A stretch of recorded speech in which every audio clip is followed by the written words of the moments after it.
Strike. Oh, strike. Strike the spark.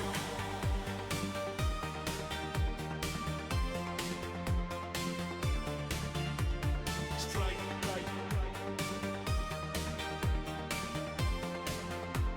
Strike the spark.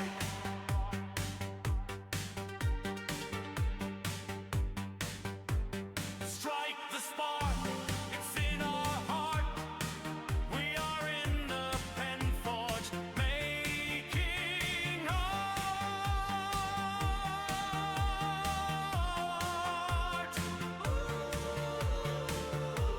Strike the spark.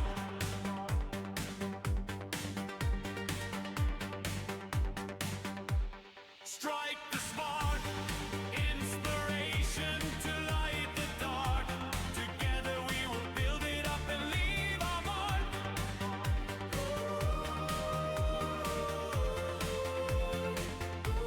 Strike the spark.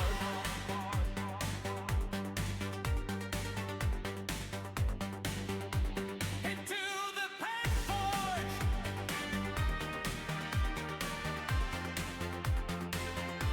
Into the pen forge. Strike the spark.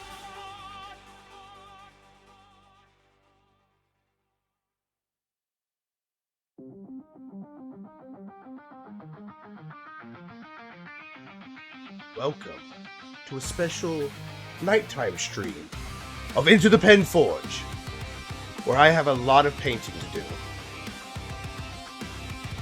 So today, what we have is Plague Marines, as the title shows, and a Biologist Putrefier to lead them into battle. What I have set up here is a melee-focused unit with 4 heavy plague weapons, 4 bubonic weapons, and then only 2 guns, 1 Melta back here, and of course the Plague Champion with his plasma pistol. And of course, to transport them into battle, we also have to paint this Land Raider. So, with all this is going to be a long and well into the night stream. But I have nothing better to do tomorrow until later, so we can sacrifice a bit of sleep. Because we have a 2,000 point battle on Monday. I took PTO just to do this huge battle. So, let's begin with some Plague Bear flesh. My go-to for all my Plague Marines.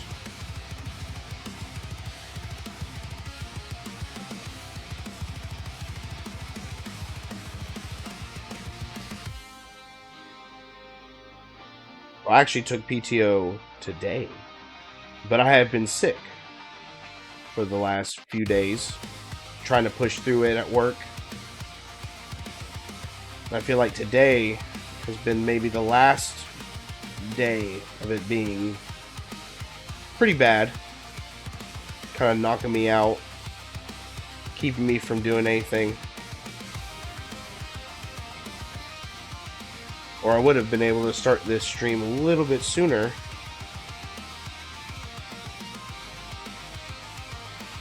But here we are now, feeling a lot better.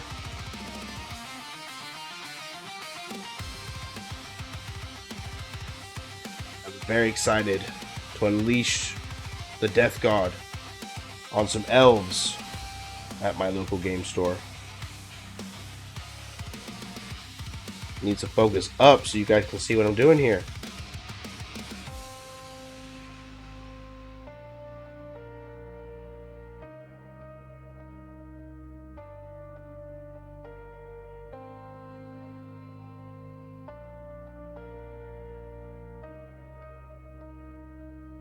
It'll be a slow process, I think.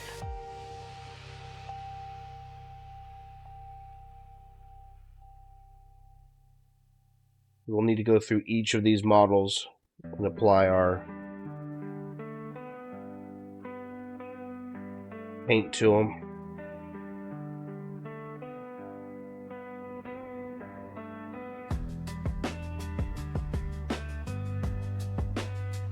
Little bit of painting to get us through the night. I tend to have all my best creative moments at night rather than in the middle of the day. I always thought myself was a bit of a night owl.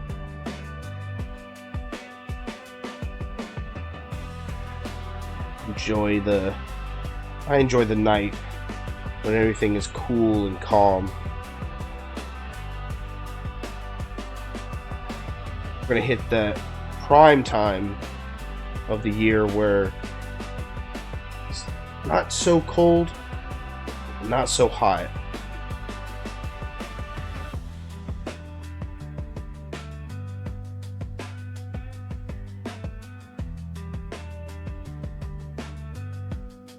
Hopefully everyone has gotten through the week and is ready for the weekend. Got some big plans, I'm sure. Or maybe you don't have big plans and you're looking forward to doing nothing after spending all week working.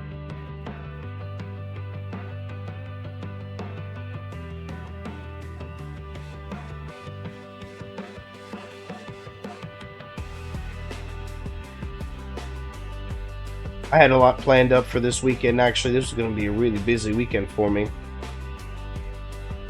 Almost had somewhere to be every single day from Friday all the way to Monday, since I've given myself a 4-day weekend. But at almost the last second, I found out yesterday our D&D Sunday session has been canceled. And normally, as a DM, you'd be a little frustrated by that. But I had some big things planned for that session, and not the best time management of getting all that done before the session. All the 3D printing stuff I was doing on our last 2 streams, building the bandit camp, was getting ready for that session. That gives me another 2 weeks, because we play every other weekend. Sorry, the math in my head didn't math out for a second there. But I got 2 more weeks to make sure that I get everything printed and ready for the potential chance that we get a boss fight at the bandit camp.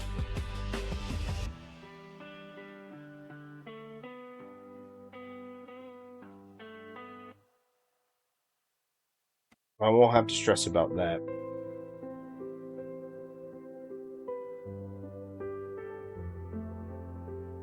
Plus, I can probably even double up on some of the ideas that I had for little props, little terrain pieces for D&D. In our last 2 streams, we got done the outer walls, outer wooden walls. We got done a large bonfire. We got a very simple log cabin, which is currently printing on the 3D printer in the other room.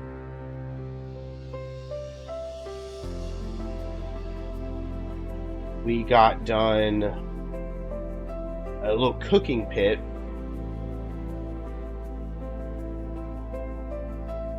What else? There was, I want to say there was something else.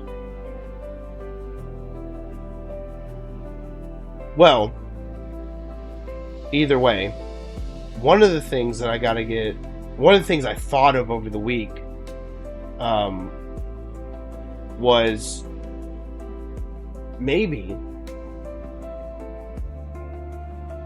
because, alright, so I figured, alright, let's rewind. while thinking over this next session as the DM, trying to make sure the story makes sense, I realized that the location of the bandit camp is nowhere in the path of the players for where they are planning on going in the next session. And as a smart DM, I'll make my own rules up, right? This is not the original bandit camp that the players saw in a past session. This is going to be a new bandit camp. Same enemies, but they have moved their operation closer to being in the path of the players because the bad guys, or the main bad guy who leads the bandits, is stealing bodies from the city's graveyard to make zombies. And so it would make sense for the villain and for me to fill my plot hole by having them move. Oop. So my thought was, okay, so there might be in the middle of constructing this new camp. So one of the things I'm going to have to model in one of our next episodes here soon is going to be like a log cutting station where they have cut down the tree, stripped it, and made the top pointy so that they can use it for the wall. Alright, there's one guy. Move on to the next one. Alright. That's probably what I'm going to model next in our next Blender episode or stream. I do put all of my streams on YouTube, so you could call it an episode if you watch my streams on YouTube.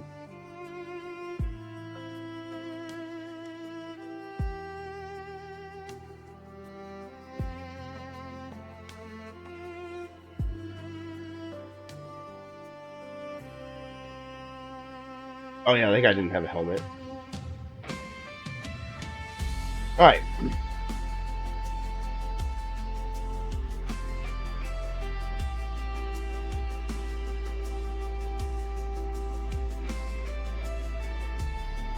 But maybe I should jump into a little bit of the strategy. These are my second group of Plague Marines. 10-man, of course. My first group has a lot more ranged options in it. But I have this Land Raider over here to the right, a little off camera. And I was thinking, well, its main ability is to allow the unit to disembark and still be able to charge. So this Land Raider can deliver some Plague Marines right up to where the enemy is about, and they can get out and embark, or they can disembark and then go charge. So I was thinking about that. I'm like, well, okay, so maybe I should make them melee focused so they can just run in up on the enemy and smoke them. And not only that, the Land Raider can shoot them, weaken the enemy so that these guys can come in and finish the job. Even more so, this guy has an ability that for the very first time that the unit it's attached to kills another enemy unit, or kills an enemy unit, it gets a +6 to its OC. That is really good. So this guy will have 7 OC just by himself. So I think, okay, so they drive up. They're perfect for stealing a point. Land Raider weakens the unit. If they're not destroyed, the guys who just disembarked, they can shoot. with their one melta and their one plasma pistol. If that enemy unit is still not dead, they can run up on melee, wipe them off that point. This guy his thing will proc because it only works on wiping out a unit with melee. And then these guys with their 2 OC plus 7, that's way too much. Another enemy unit couldn't possibly run up on them and contest the point without killing a whole bunch of models. Makes it really hard for me to lose that point. So that's my thought on, or that's my strategy with this unit. Whoop. Just dropped my brush. Plus, I think most of my army list, because I'm playing the Chevalrot Doodad one, the one that gives you extra Poxwalker units for free on certain rounds to deploy from strategic reserves, I believe. Plus, I'm running 3 units already in the normal list. So those are all melee dependent. Or melee focused, I guess, is what I'm trying to say. Only the shooter, so the other 10 Plague Marines will all have ranged attacks. And the Land Raider will have ranged attacks. I have Mortarion in this list. He'll do some good range attacks. Some of the leadership that will be attached to the other Poxwalker units will all have ranged options. The Rhinos, because I have a very transport heavy. I have 3 Rhinos and 1 Land Raider. The Rhinos are going to transport... I call this list gift wrapped. Because what I plan on doing is having all of the Poxwalker units with leadership attached to them in transports, in those Rhinos. And then they're going to roll up, protect the Poxwalkers from taking too much damage before I get them to where they need to be. Disembark them. And then be able to charge in afterwards. They don't get the fun ability of the Land Raider, where I can make a normal move and then charge. But by the time I'm ready for them to come out, the enemy should have moved in already, hopefully, within a reasonable distance, that I can... On the turn that I'm ready for them to charge, they can just disembark without moving the Rhino. The Rhino also can prevent enemy units from moving past it too closely. So I can block off certain paths that the enemy might want to go because the Rhino's body is big enough, to block those avenues of approach. Screening is the term that I'm thinking of. They're really good for screening. I think this whole army list is just a big army list of half a horde list, kind of, half a transport list. A lot of blocking and screening. Choke points, making choke points to really mess up the enemy's movement. Got everything on this guy? Nope. Let's see. A little above his knee right here.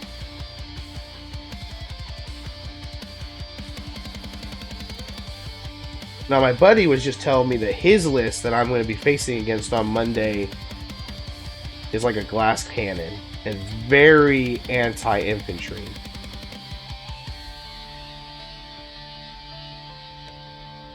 Well, I am a little scared on what he's bringing and how my list is going to be able to work. I'm gonna think that we're both gonna want to go first.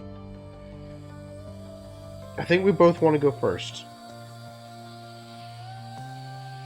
Well, he was also telling me that his list can move and move far. It might actually benefit me to let him get into position because he can move closer to me than I can to him, and then I can utilize some of that charging. He has one strategy that he can use, and if he's watching, which I don't know, but if he is watching, he could run up into melee with my rhinos, blocking one side of them, so that if I had to disembark, I'd have to disembark on the opposite side, and that could be beneficial to him. Not 100% sure if that is a good strategy to follow.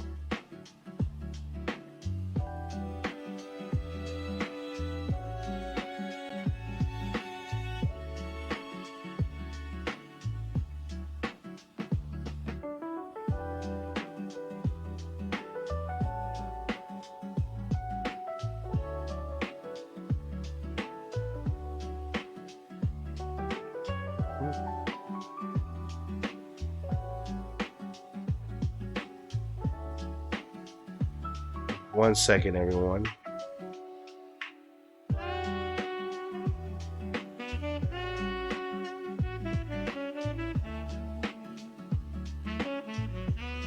All right. Let's do next.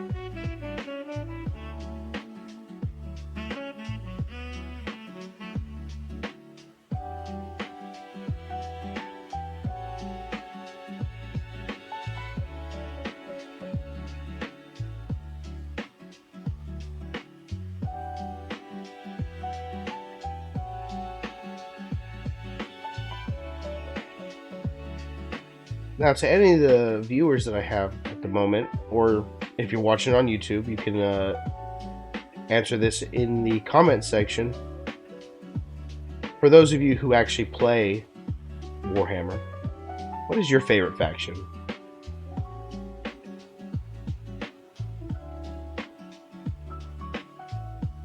I play quite a few. I'm always thinking, which one's always kind of tickling my fancy? And at the moment, I guess it's Death Guard because I've been really focusing on painting Death Guard. But I think my most successful army has to be Admech. I think I've won more games with Admech than I have with any other army list. I just seem to get them more. Or their strategy seems to appeal to me more.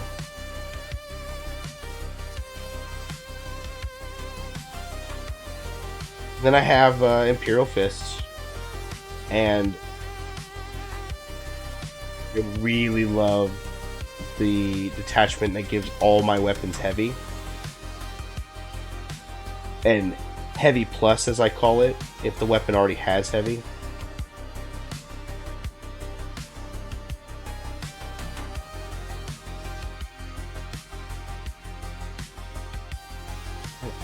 Painting coming up.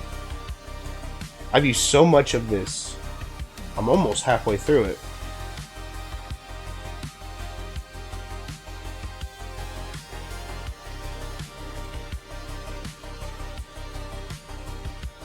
No, 11th edition's just down the road, right around the corner, as they say. I'm wondering what rule changes are going to come down the pipeline that's going to alter the way that we play. Me and my buddy have only been playing for maybe a year and a half, and we're only barely getting a hang of the rules of 10th. I mean, I wouldn't say that we don't know what we're doing, but sometimes we don't know what we're doing, or we misinterpret rules. But whole new rule set's gonna be crazy. I know when we first started, I was actually kind of surprised by how often they change editions. I thought it was going to be something more like, hang on, whoops, I'm way up here. I thought it was going to be something more like D&D, where it was like once every so many years. Not like 4 years, like once every 10 years. But nope. The game seems to evolve and change much more rapidly than D&D would. And after watching a whole bunch of gameplay videos, it makes sense. It really does. They got new detachments coming out, new models coming out, things constantly are broken and overpowered and need to be changed, and it makes the game feel a little bit more alive.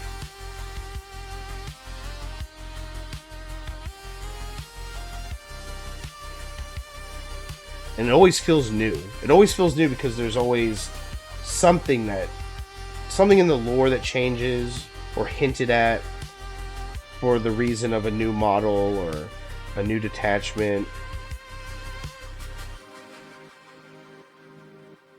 I mean, there's rumors chirping around that another Primarch's going to be revealed. And I can only hope that it's Rogel Dorn. But probably not. Probably going to be Leman Russ.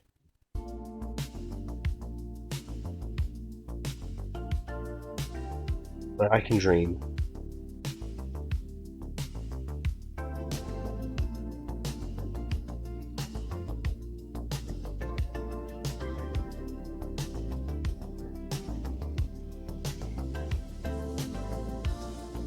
What's that on his back? Like a tongue or a spine or something? I think I'm going to just leave that open so I can paint over it later. In our last painting stream, I really showed my love for this slap chop method. I'm a big fan of this as my painting method for the Death Guard.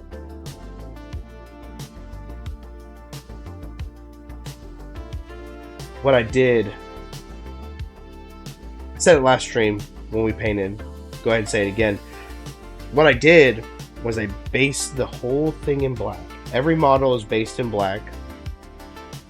And then I followed it up by spraying White Scar primer at about a 45-degree angle-ish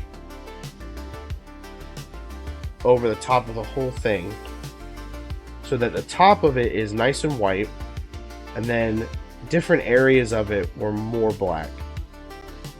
Almost like a cast shadow effect. Big fan of how these models turn out with that. But the next step is to dry brush the model. Oh, I missed a spot. Whoa! The next step after this is to dry brush it with this army green from Warpaint's Fanatic Army Painter brand. And sometimes those deep black areas get that army green painter color. But the ending result is like almost this fade into from like a army green into this almost if you look on the pauldron right here, you get this baby throw up pea green color.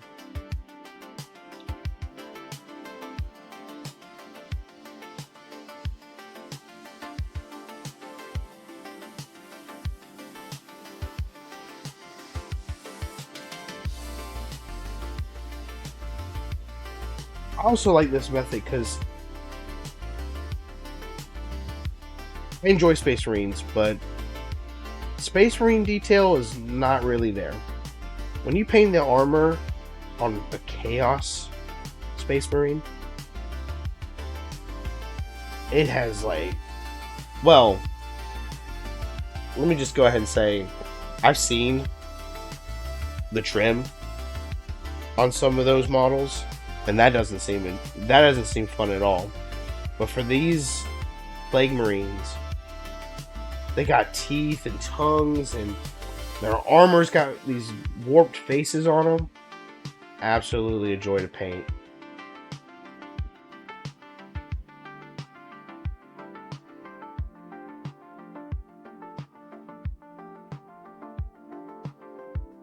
This guy's helmet's getting ready to burst off his face, probably. Got cracks in it.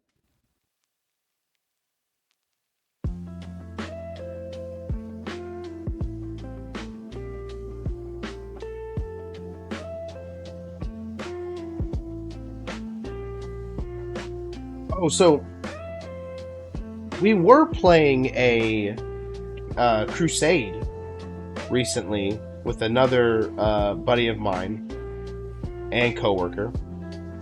But after the holiday season, it just kind of fell apart. It became a little difficult for everyone to be able to meet back up again for all different kinds of reasons.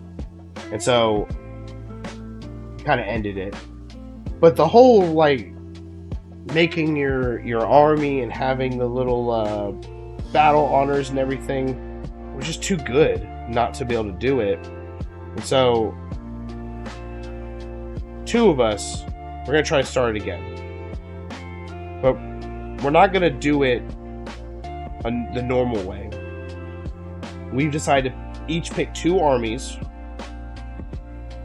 And every so often when we get the chance, we're going to play those armies against each other. And we're going to follow the Crusade rules up to a point.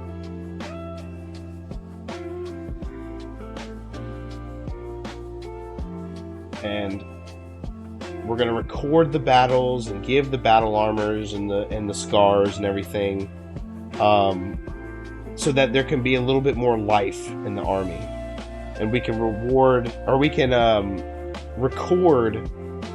like great triumphs and great moments within those battles, and have units that have seen battle. And oh my lip, oh, that's a blade. I just realized that's a blade on his leg. Which I completely painted over in green, but that's fine. We'll just paint over it in black again, and none will be the wiser, I hope. Anyway, back to what I was saying. I really like that idea of your units having history to them. And I think that the battle scars and the battle honors really get to illustrate that throughout your time playing with your army.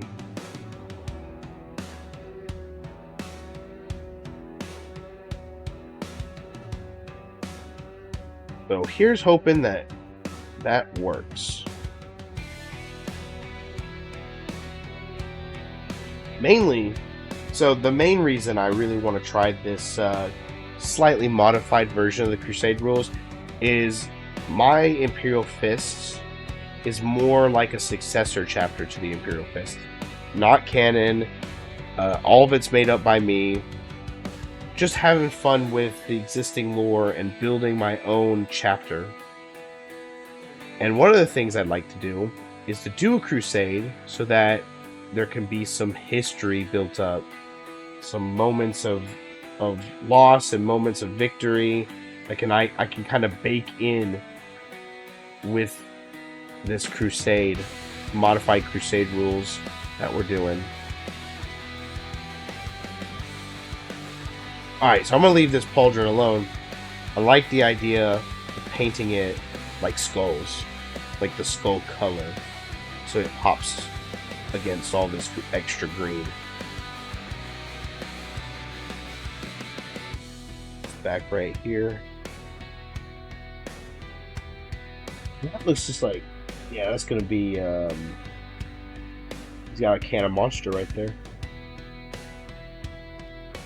Don't call me a monster, I just drink them.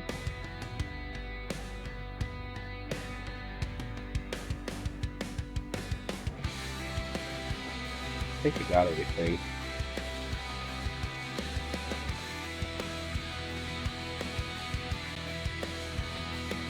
To the next one.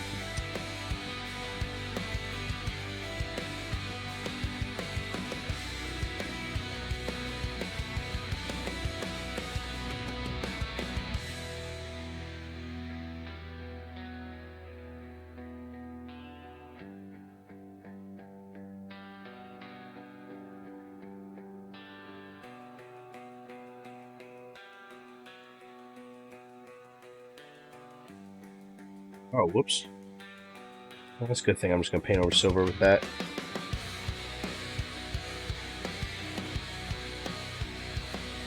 Oh, yeah, this seems like such a daunting task when you have 11 different models to paint. But once it's over, got 11 models painted.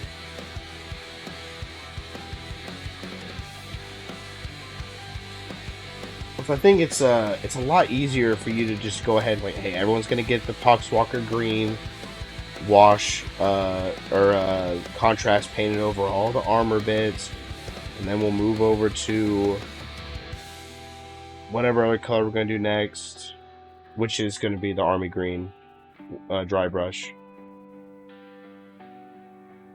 And I think I'm gonna leave it a little sloppy, because I think everything else is pretty much not going to get a contrast paint over it. So if we can be a bit sloppy with the dry brushing portion of it. We're not going to worry too much about it. We'll just paint over anything that we get that army green color on.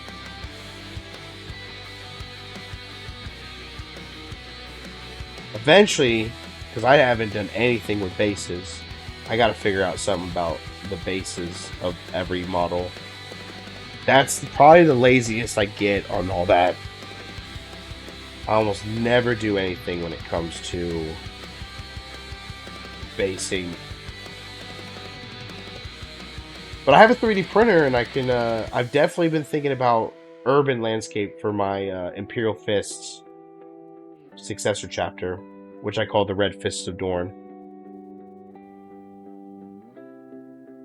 I like the idea, like, they do a lot of urban warfare, breaking into cities and setting up footholds to continue pushing.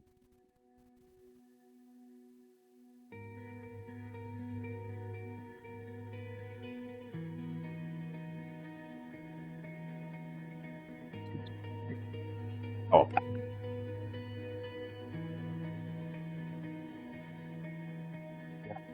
keep forgetting how much lower, because I've used so much paint. I keep missing it.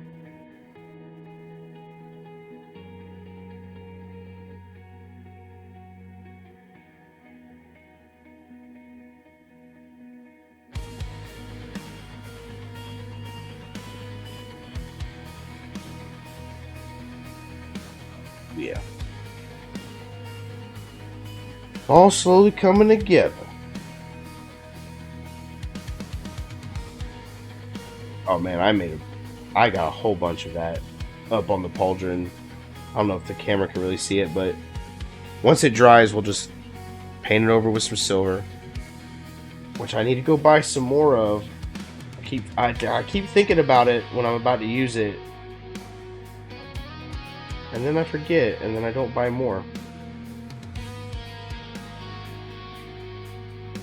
I like to use a combination of Citadel paints and Army Painter. Both of them get the job done really well.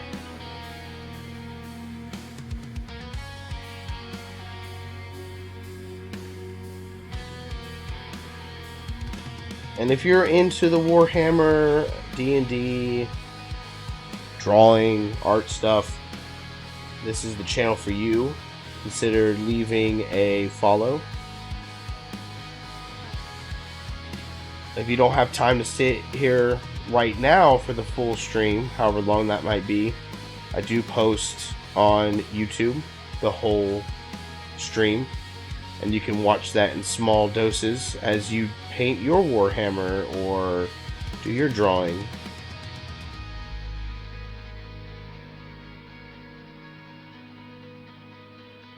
It's a little spot right there. Oh, and then we gotta get this whole other side right here.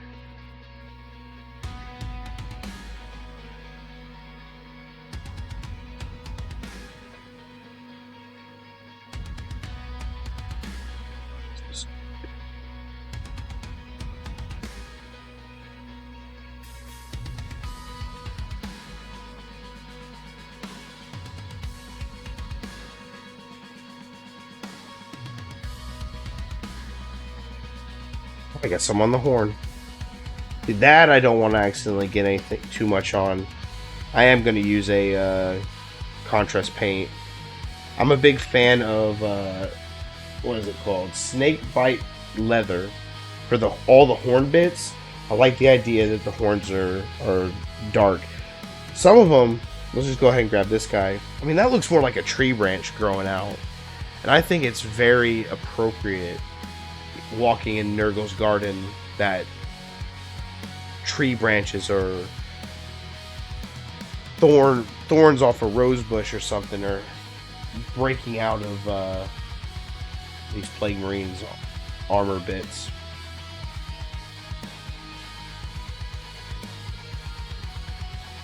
I myself have walked through Nurgle's garden and I have been sick all week. But I also think it might be a blessing for my battle to come. And we're going to a game store to play. I gotta make sure these guys are ready to present to other people so they can walk by and go, "Oh, whoa, dude, those models look so awesome. I don't know why I'm suddenly British." Because we're not flying over to a game store in England or anything. So that would be cool. Bit expensive though.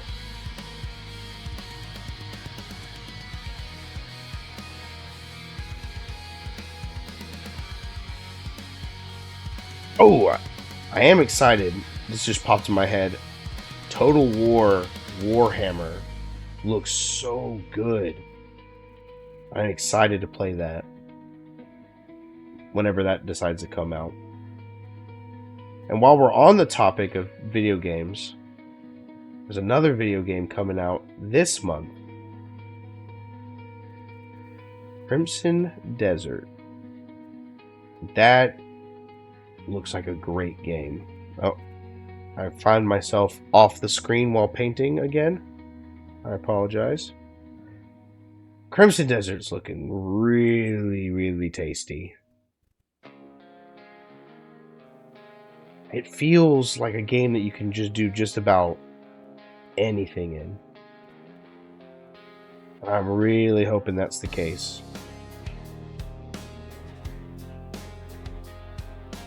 There's also another game, a little Minecraft clone that's coming out that I think everyone has been like, "Hey, when are you releasing this?"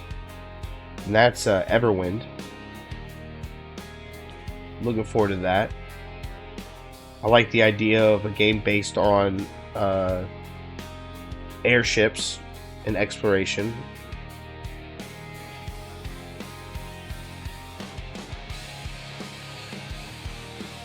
That's coming out 2 days before Crimson Desert this month.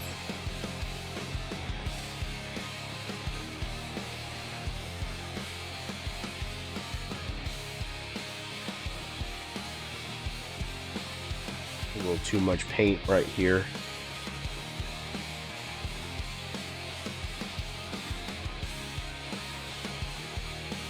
Do some of it here.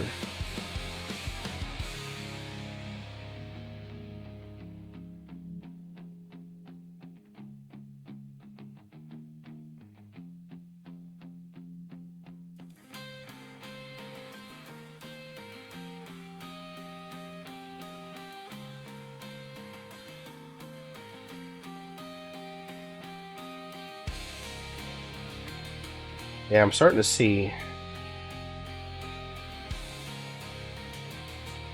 what's going on here. Coming together. I'd like some new Plague Marine models in the near future. I'm a big fan, a huge fan, of how the Poxwalkers have their guts spilling out everywhere. Or how the Great Unclean Ones also got guts spilling out everywhere. I just think that looks so cool. Would love to have some Plague Marines with their guts spilling out. Or what is it? Possessed? In the Heretic Astartes. We should get some of those here too. Like half Plague Marine, half demon, bursting out of his armor, goo and guts and stuff.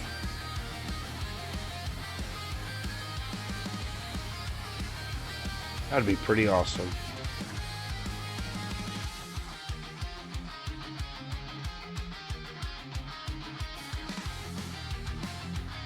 More Nurgle stuff.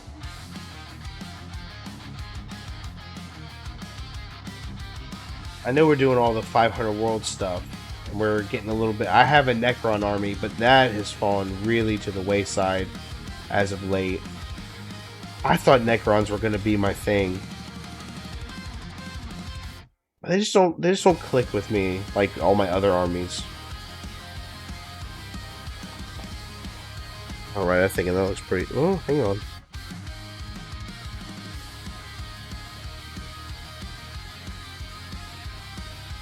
Okay. Put off to the side now. To the next one.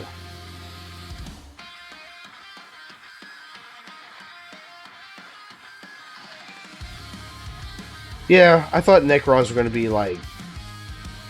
I really liked their reanimation protocol stuff, and I thought that'd be a lot more powerful than it really is.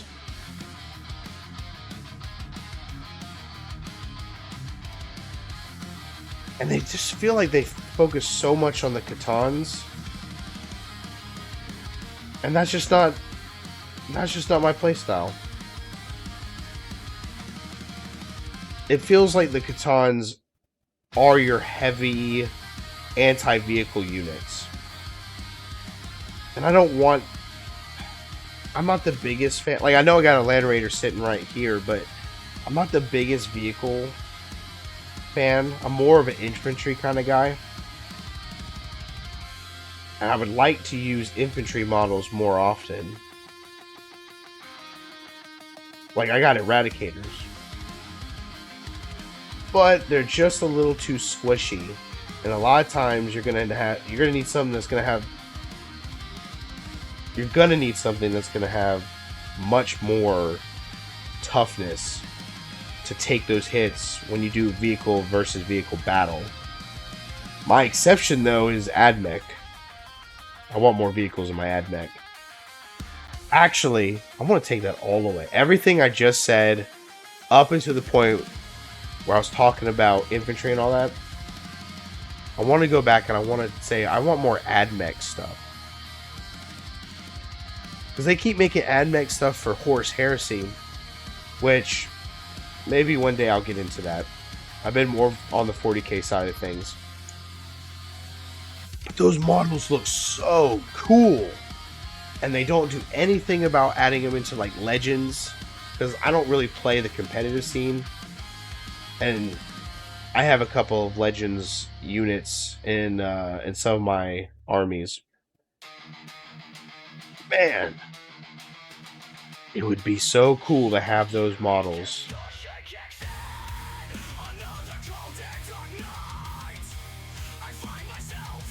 But, no. Oh, and the termite transport thing. That model is really hard to get a hold of. And I like the idea of them just burrowing in and the AdMech coming out and doing their thing.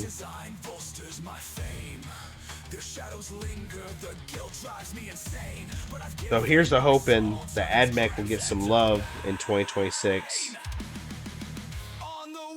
They did get that new Magos or Tech Priest model. I haven't looked into that either. That's on Wapedia or on the app yet to see what the abilities and the stats are.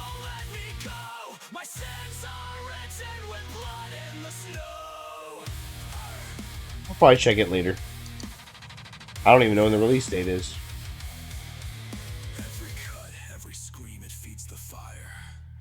But I also don't know how popular AdMech is and if I should worry about trying to jump on and make sure I get it. FOMO will be really bad. I should probably... No, excuse me, I should probably look into that. I'm gonna miss out.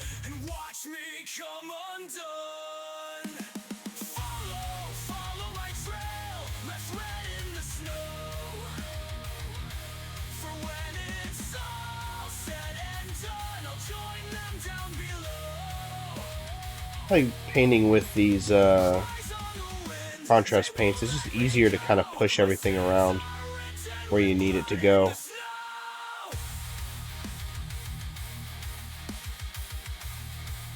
I'm excited to see how well is a melee focused plague marine unit going to operate, especially when you have them in a land raider, chaos land raider, ready to just pop out at any moment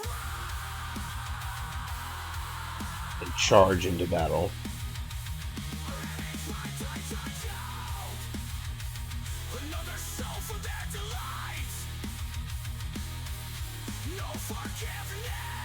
Front now too.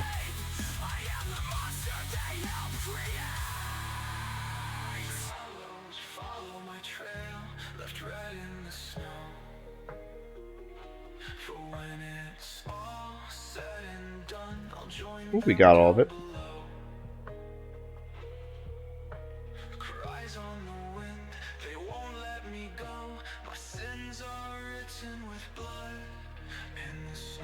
Alright. Give it a second to dry. Let's do... I guess we'll do this one now. Real quick. Take me a gulp of water.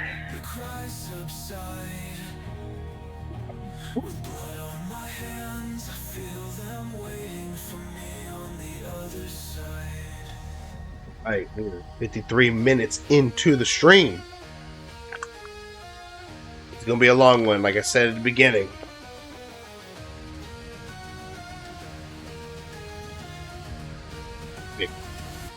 This one is going to be probably the most interesting because of all of these random bottles hanging off the back of it. I am curious to see how we paint those, how well those are going to turn out.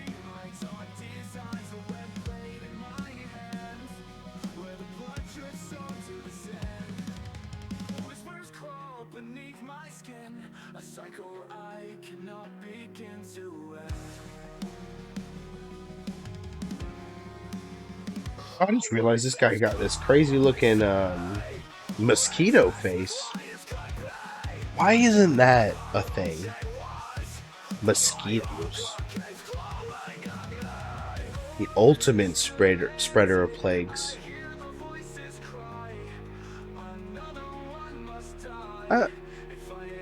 Yes, maybe. Well, those are like flies. They're bloat flies or something like that.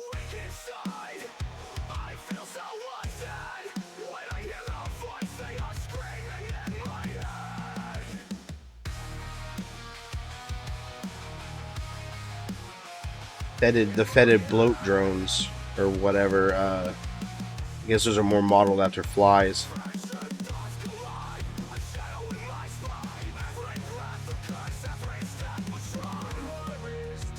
So I know Games Workshop won't be watching this stream.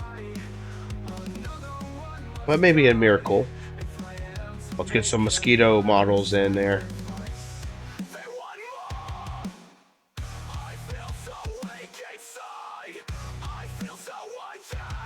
We might need to paint this model, or tape up this model. We are painting this model. We might want to tape this one up when it comes to the dry brushing step, because I think we want to try to preserve as much as we can, just in case we do want to use more contrast paints.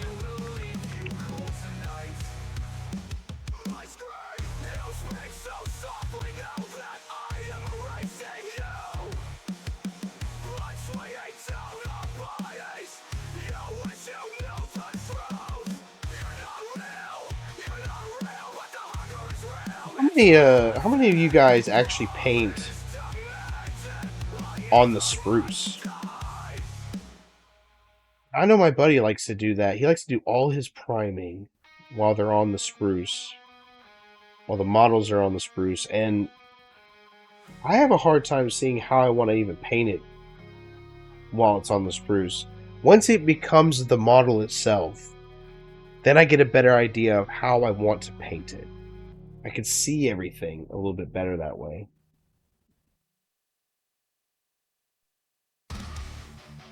Leave a comment on how you like to paint. Be that slap chop method, or the, what is it? Water down two coat method, or whatever they say.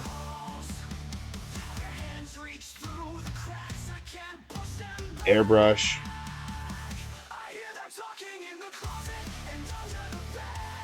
I think might be time to invest into one of those.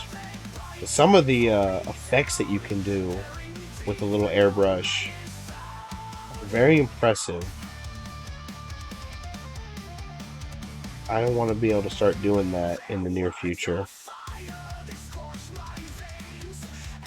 I've really settled on the slap chop method as my main way of painting, especially when my Imperial Fist. Yellow is such a obnoxious color to paint, but being able to base everything in white and then use a yellow wash, or contrast, excuse me, keeps that yellow from getting muddled up. If you ever have to paint yellow onto a darker surface, it's like layer after layer after layer, and then you can see all the little strokes. It's just really, it doesn't make for a really good model.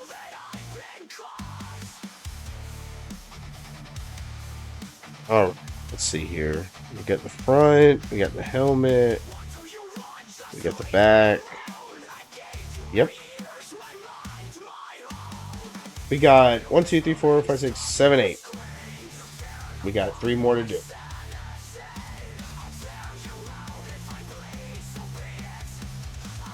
Don't know if we'll do the Land Raider during this stream or not.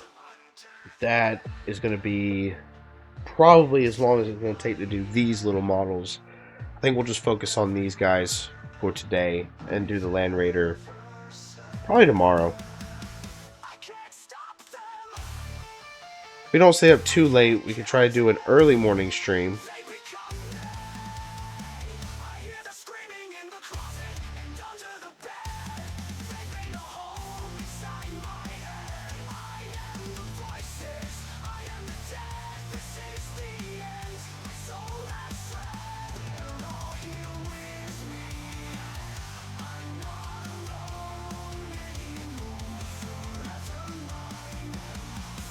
A little moment of locking in here.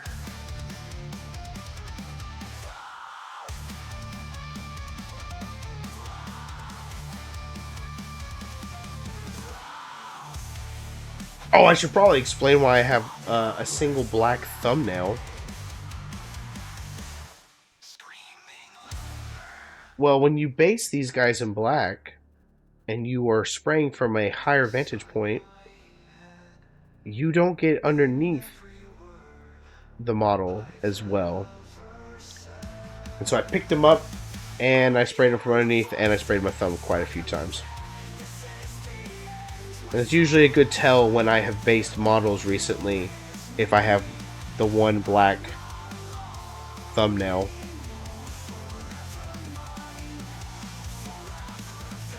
I've had a few people think that I smashed my thumb in a door, which is not the case, but it's just me basing my models, getting ready to paint them.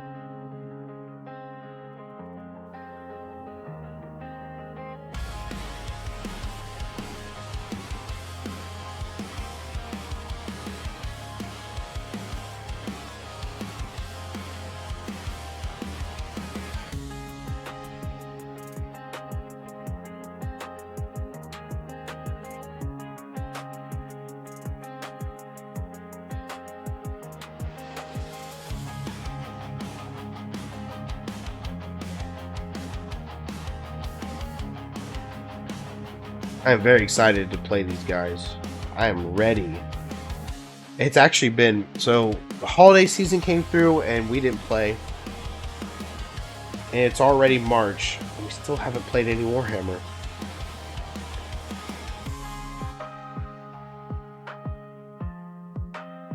This Monday is going to be the first time in a while. I won't play for the rest of March either.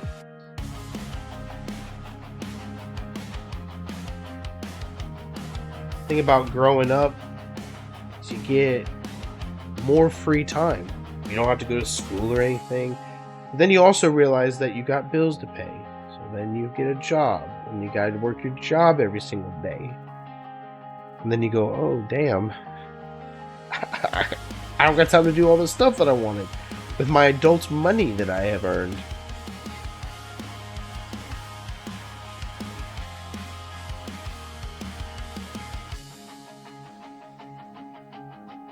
So, you know, it would be pretty cool if this was my main job.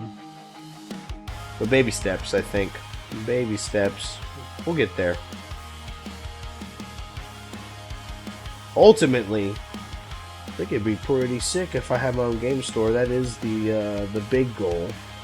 Be my own boss. But I am doing very well at my job currently. And it pays the bills, and I think at the moment the main goal is just to be able to pay the bills and live comfortably. Streaming has been a blast though. Like the stuff that I do, all the art that I do it anyway. Why not take some of y'all along for the ride? I do enjoy teaching and having teaching moments. I would love to inspire young artists to get out there, get past some of those insecurities of being a new artist, a newer artist, and sometimes you can't help but compare yourself to an artist who have been around the block for a long time and wondering, man, when do I get to that stage? Be inspired by artists who have been around, but do not compare yourself to them. You're going to develop your own art. You're going to draw differently. You're going to be inspired by different things. Don't let another artist who is objectively better than you stop you from taking that next step in your art journey. I've seen young artists do that. They want to learn the art. They want to learn the art. They want to learn to draw, and they allow themselves to get insecure about where they are in their art journey, and they end up quitting before they get past the hump, and they have that eureka moment where everything just clicks and their art starts getting better and they start really enjoying the process.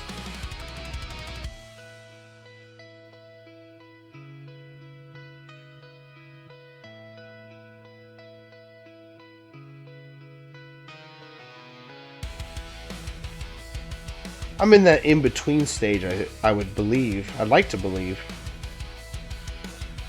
Where I'm not a beginner. I'm not on the same level as the masters, but maybe somewhere in between. Intermediate. Where I can share just enough of my art journey to inspire and to push new artists in the right direction.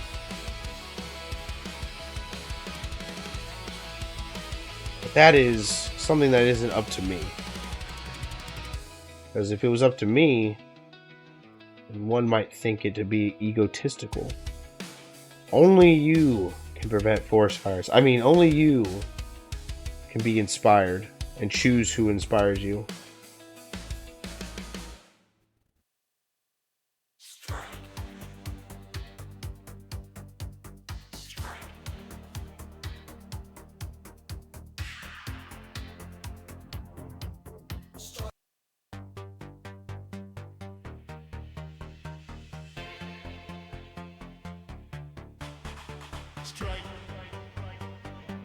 I like to see other people's art too.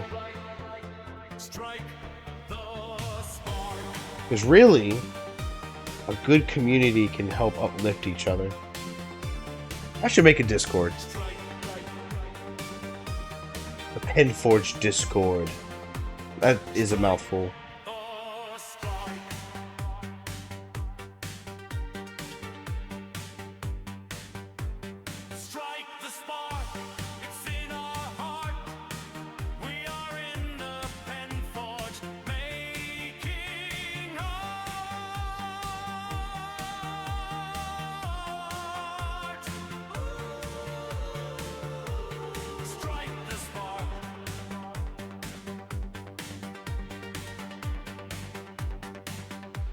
Strike the spark, inspiration to light the dark. Together we will build it up and leave our mark.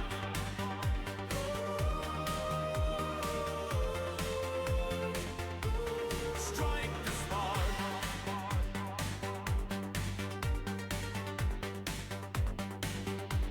Into the pen forge.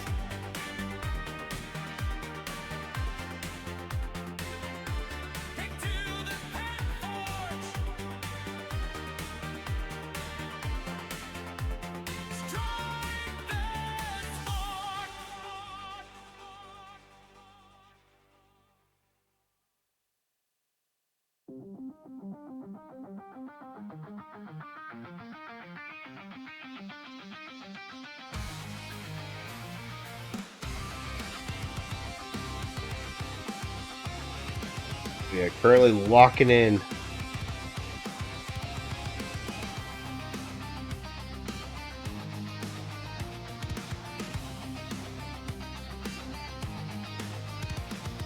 can see that late night streams do not attract many viewers.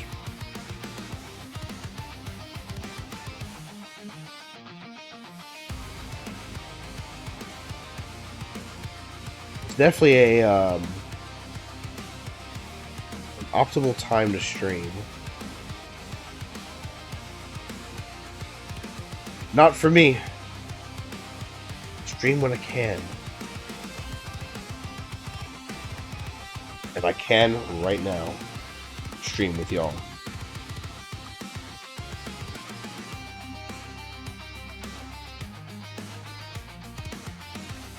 Way too much on the back of this. That's fine. Because what it becomes is like a little inkwell. I can just keep coming back to it to pull more paint from it to put onto other parts of the model.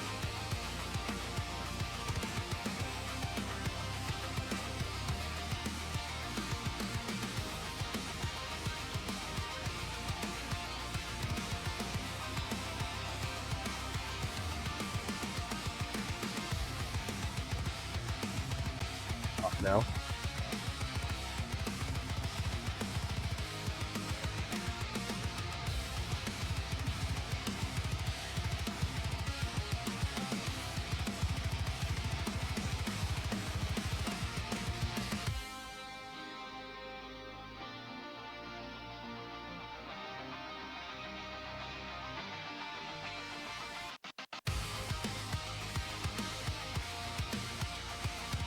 These are going great. Showing them off at the local game store. Actually, my local game store is not so local.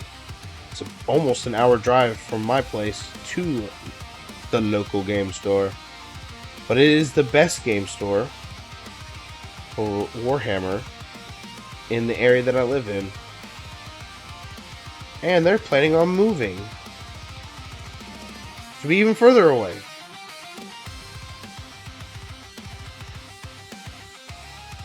I might still make the journey every so often. They got really good gaming tables. And they have this rental system to use their terrain. Though, make my own terrain. So if I have room, I can always bring my own. It's a good place. A good place to play.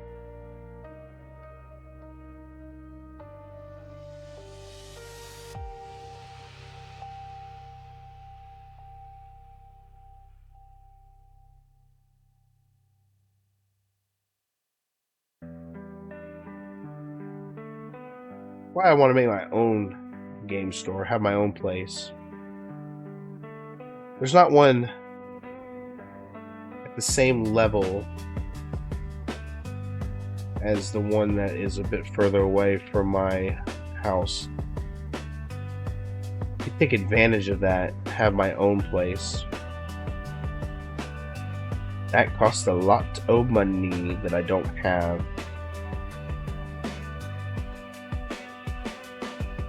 We can have that journey together, though. Because, of course, at some point in the future, I'll make those dreams real. You just gotta do it! Just do it! Don't let your dreams be dreams. A wise sage once said that.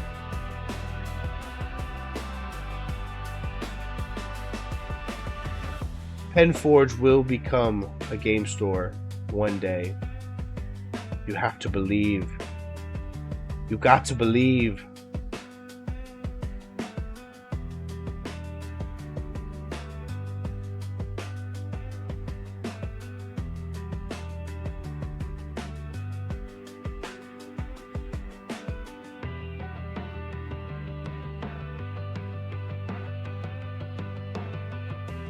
Mm.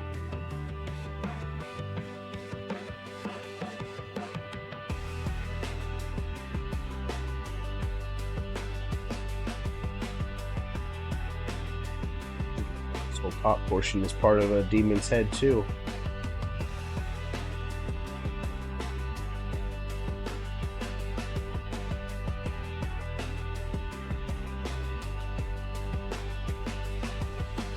I need to take back what I said on the whole tape thing. There are a lot of horns on some of these guys. I need to get in there and make sure those horns don't get greened up, or it might affect the way that that brown takes. That is the only brown that I have.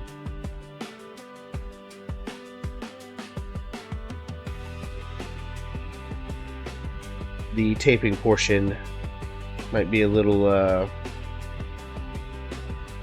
unfun to watch.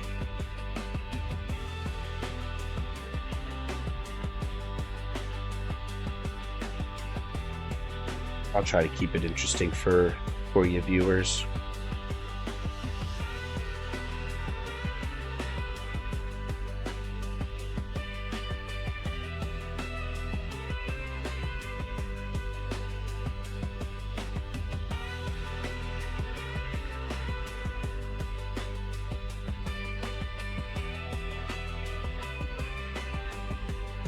Or paint to the top.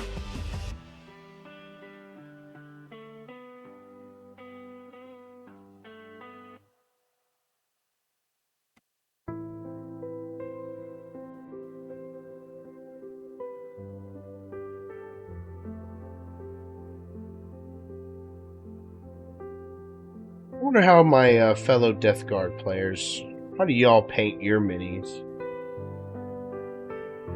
What colors are you guys using? What methods are your painting.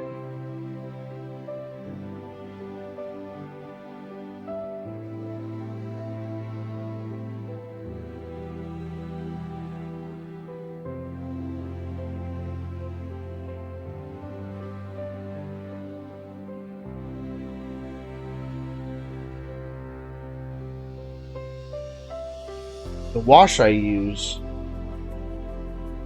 is I use the Plague Bear Flesh as my base. Dry brush, army green. And then I like to use Poxwalker shade.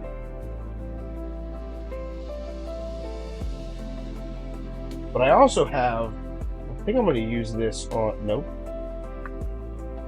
Here we go. I think I'm going to use this on my next bunch of Poxwalkers. Mortarian Grime.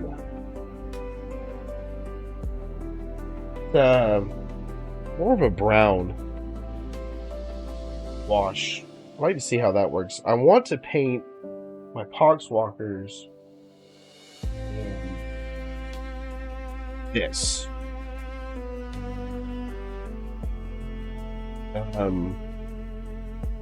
Roxagore scale. It's like a blue color, like a teal. Keeping it real with teal. But I'm actually thinking, just pops in my head right now, and I might do a little dry brushing on those models with red, so that a little bit of it, when I paint that contrast on, has a little purple to it. So it's like a little blue and purple, teal and purple.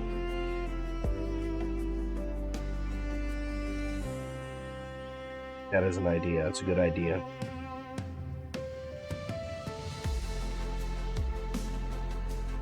Keep that in the back of the dome for a future video. I also have another future stream video that I want to do where we start making some custom magic tokens again. I was doing that for a little while before, not streaming the process, just kind of was trying to sell them on Etsy. Nothing ever came of that. Etsy doesn't seem to be, and I hate to hate on Etsy, talk ill of it, since that's the current platform that I'm using for my shop. I don't feel like the reach on there is really good.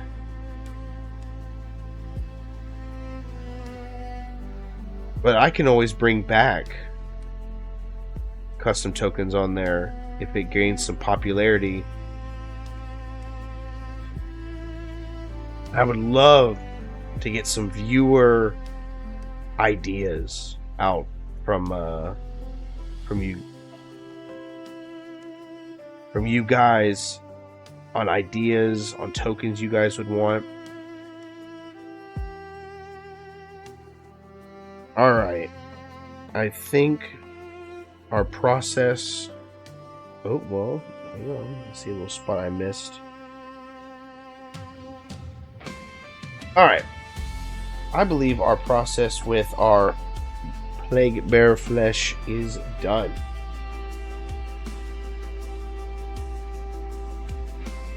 Wipe our brush off real quick.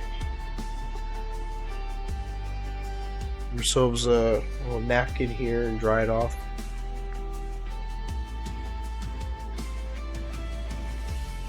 Alright.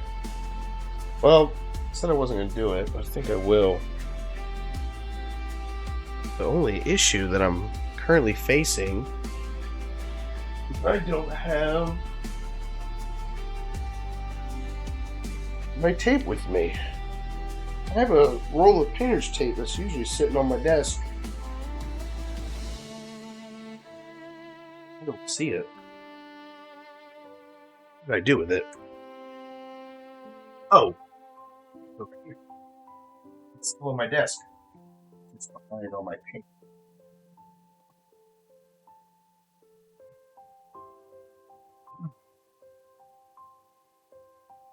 Yep, we don't want to get too crazy with our dry brushing.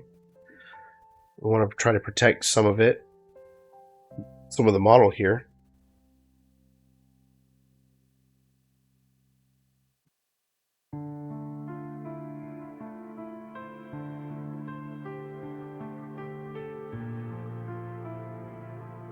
Okay.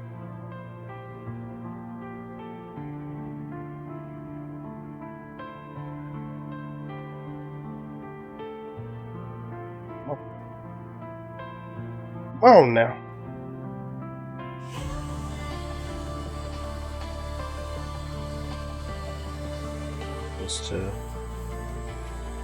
Just to move. I want to hit that leg.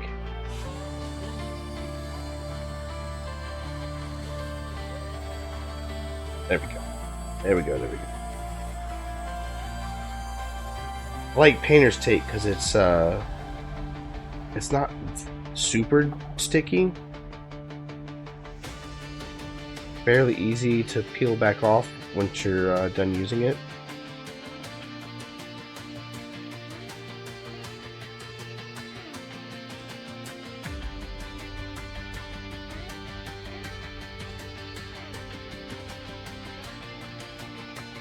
I missed the whole thing right here. Look at that.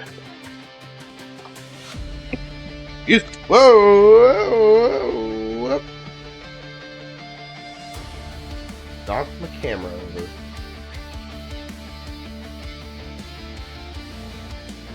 Gotta get a better camera set up. I just kind of have my webcam hanging off the side of my desk. I think I did that last time we were streaming painting.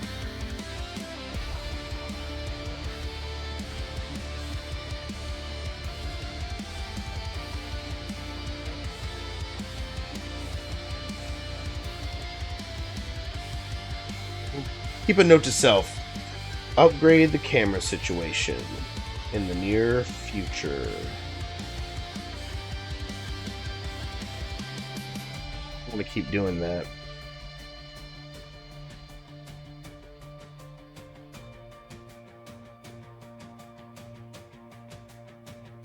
Get a little one of those desk mount things that you can tighten down.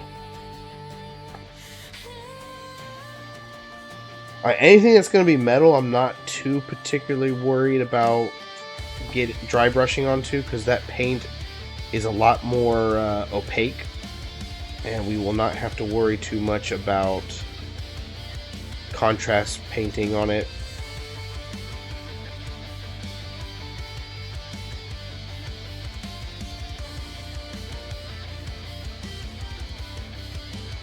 But anything that we're going to put a contrast paint on, we're going to want to tape up.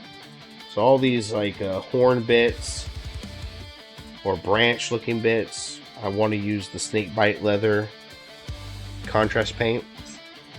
I want to make sure that those are covered up. Hate for there to be a little bit of a like a green undertone to it.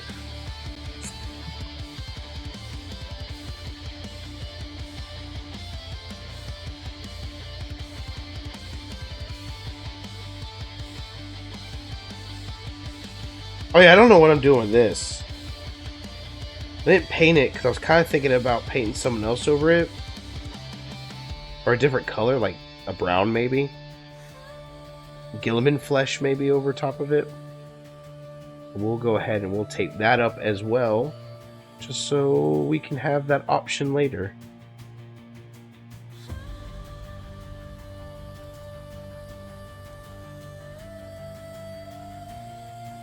We're gonna taped over the axe because I'll probably use that snakebite leather as a wood color as well over top of the most of the handle.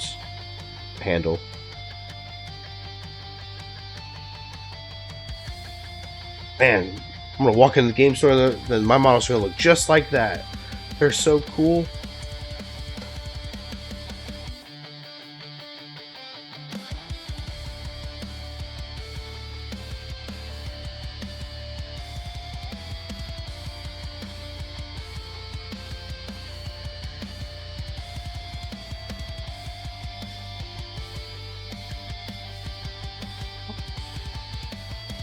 I think everything else isn't going to get anything but metal or... Yeah, I think we're good on that one.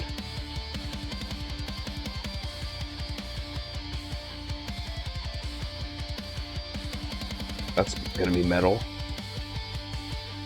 I'm going to use a black contrast on this, it's a black Templar contrast on this little piece right here, so I'm going to cover that up. Everything else, though, is going to get some kind of metal or some kind of opaque paint, acrylic paint.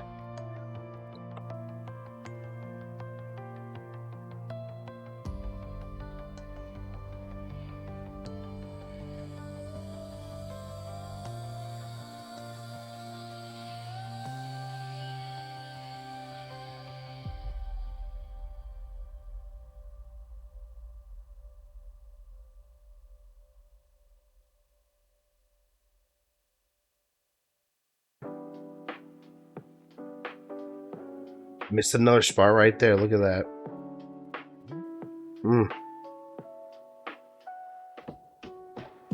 Well, it is bound to happen to miss a spot or two.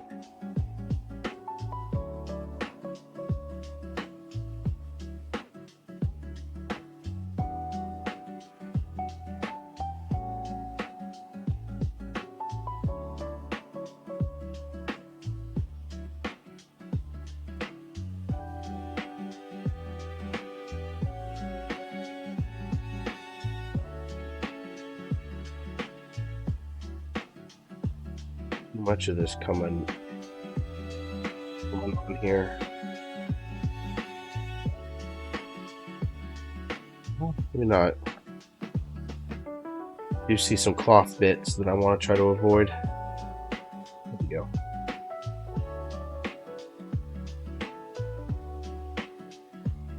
Doesn't need to be perfect. The guy we gotta do the most on.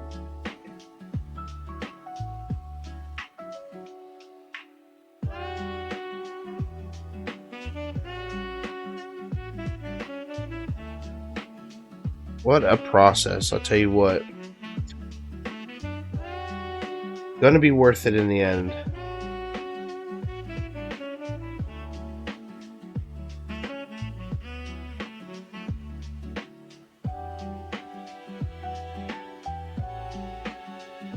See, I made a huge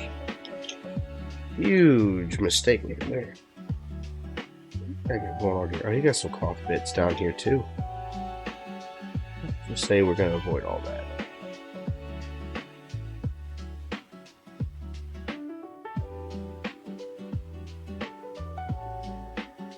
And maybe one more like this.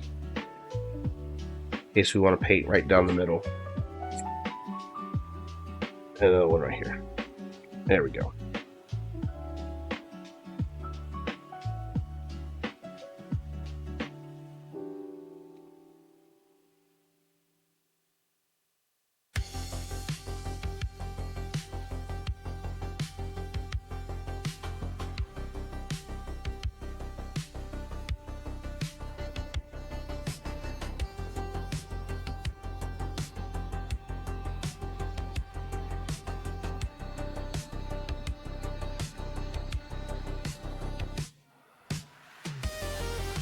You can already see how it's darker here and lighter there. A little gradient. It's going to look really good once we get our army green painted in.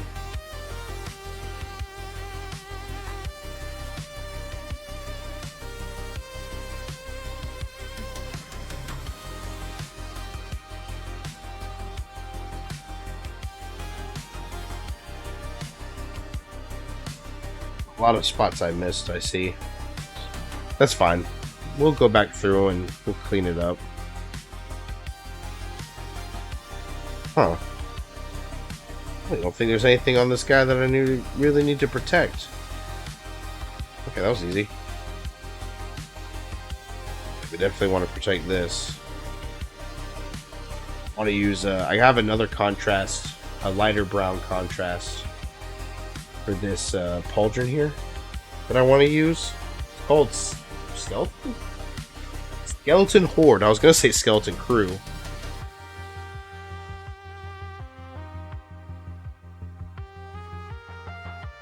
Haven't got to use it yet, so I'm not too sure how it looks or how it will look.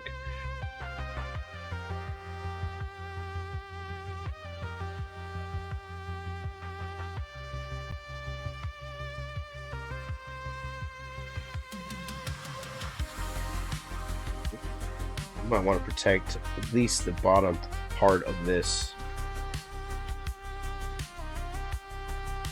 Or top part. I don't know why I said bottom.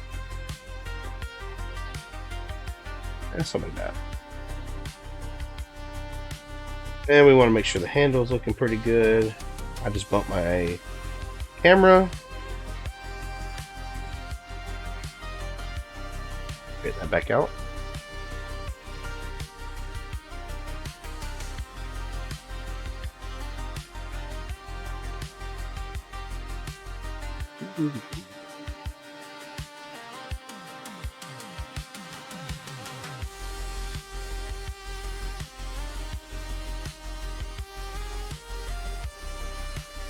Oh, last guy. Then we can get back to the painting part of our video.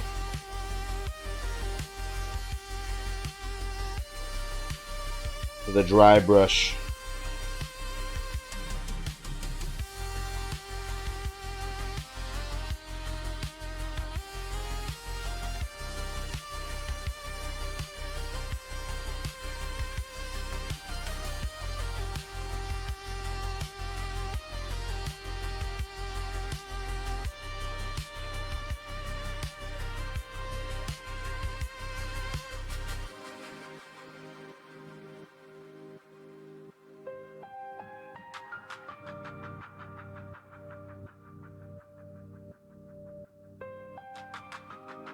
Protect the gun too.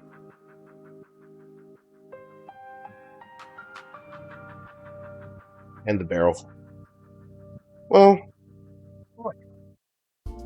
yeah, I don't need to protect the barrel.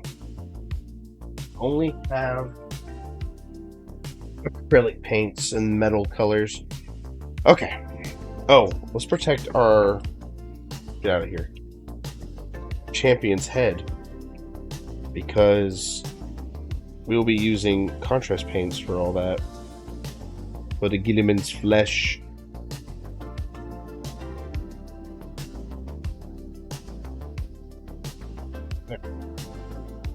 There we go. Oh, I do have a good orange color that I want to use for the top of this. Let's protect that as well.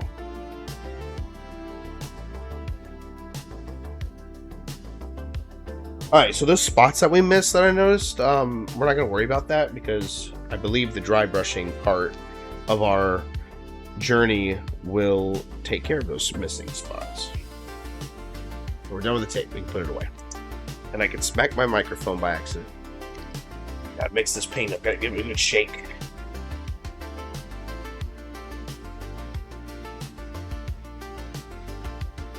Yeah!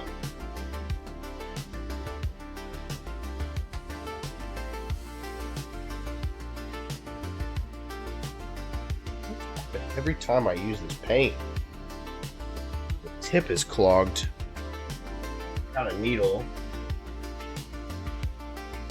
to try to get it out, to try to unclog it.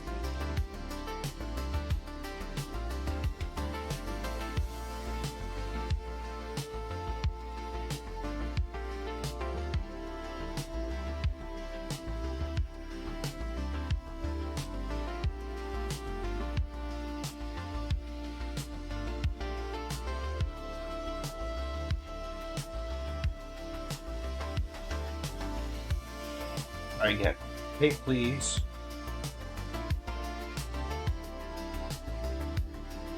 Struggling to get out of this bottle. Oh. Need more paint than that.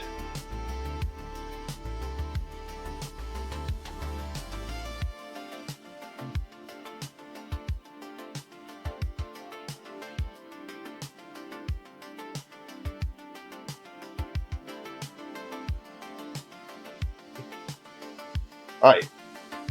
Paint, please. There we go. Long enough. Okay. Might be a dry piece inside the bottle that's bottlenecking it. Now, alright, there we go. Now we got some paint.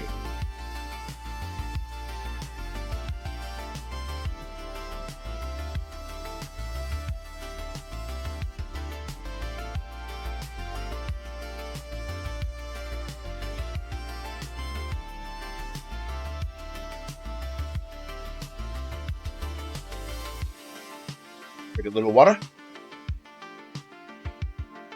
Gotta stay hydrated.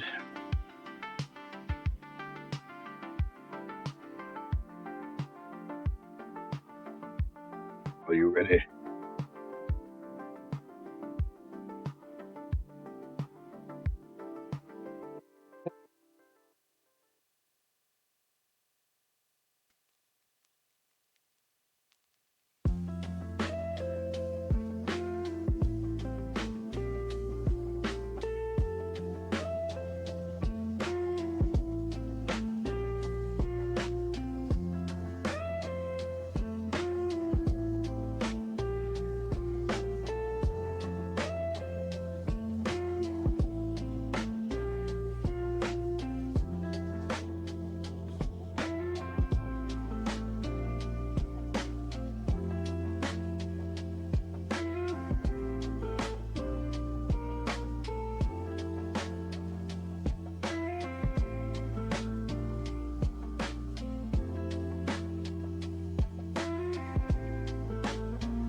Dropping into my camera.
More paint.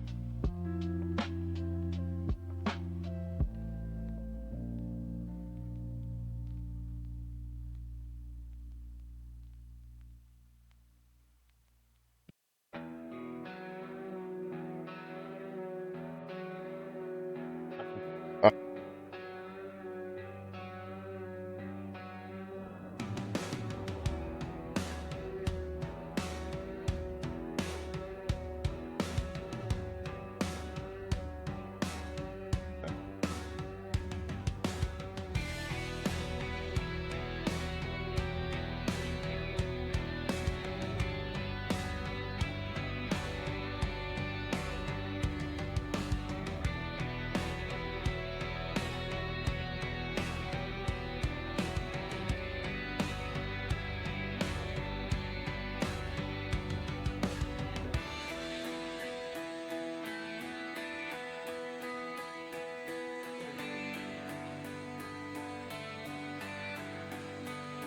a very chaotic part of the painting process here.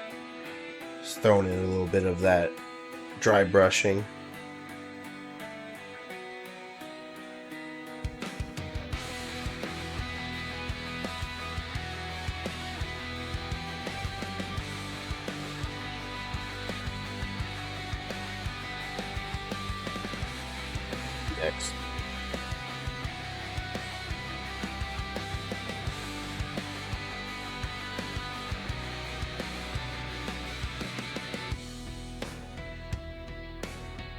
I need to stop nudging my camera. They give you guys motion sickness if I'm not careful.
Good now.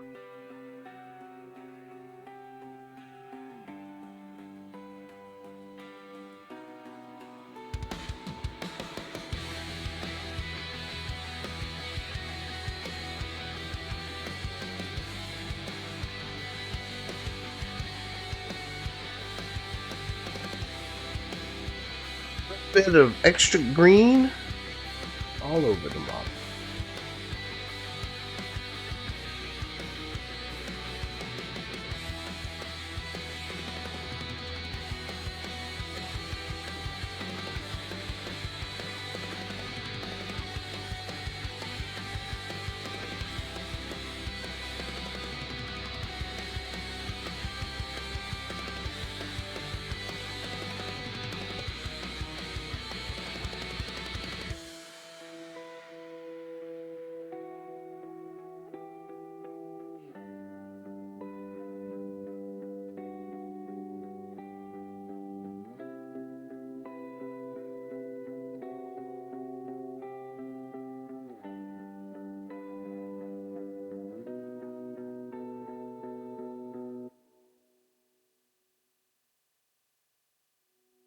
Too.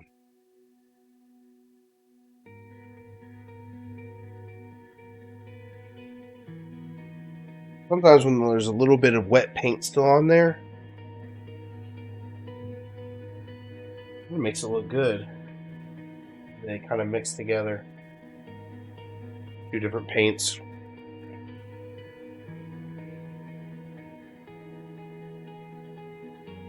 It gives this, it gives the, ooh, that was a lot. I have to get enough paint off the brush before we start doing that.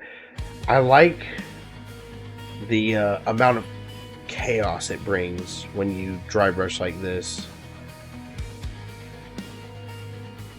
Get just enough randomness to it. So some of the parts, like the tape especially, is going to block painting some of the parts of the model with the dry brush method, while other parts are going to get a lot more than they would get, or should get, maybe. But it is a happy accident, as Bob Ross would say. Randomness is just a part of the process. Alright. All the dry brushing bits are done. And you start taking all this tape off now. We'll use some more of the Plague Bearer flesh contrast to hit anything that we still missed.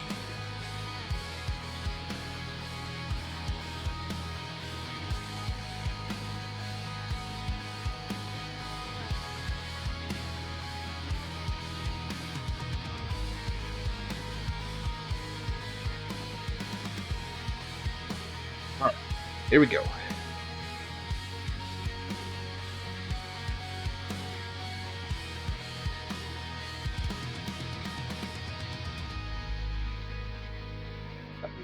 The gift part, which I'm having some trouble doing right now.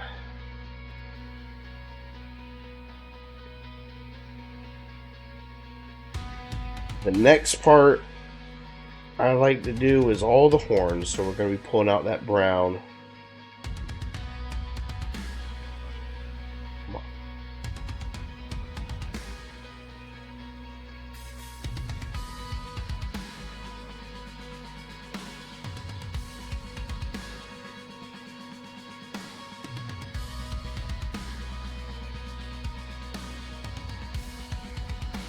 Lord. It's fighting. It's fighting back on me right now.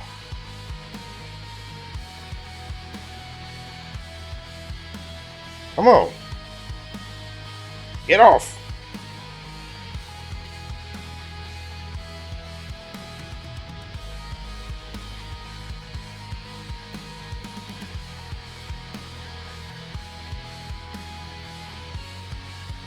All the jagged edges. There we go. That's off, that's off. That's off. Maybe I spoke a little too soon about the, not as sticky. It seems to stick to itself pretty good. Alright, there you go. There's one of them unleashed. See, it didn't really get much on the top, but I'm not too worried about that. We still have a layer of wash to put over the whole thing. So that will not be the final color that we see from this.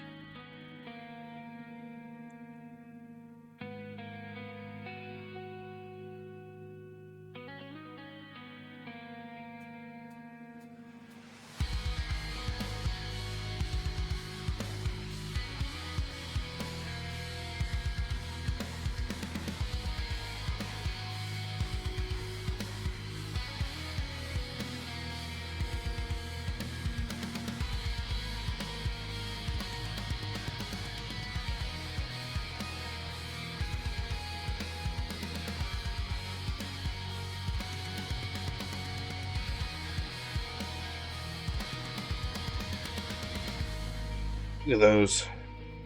Pretty good.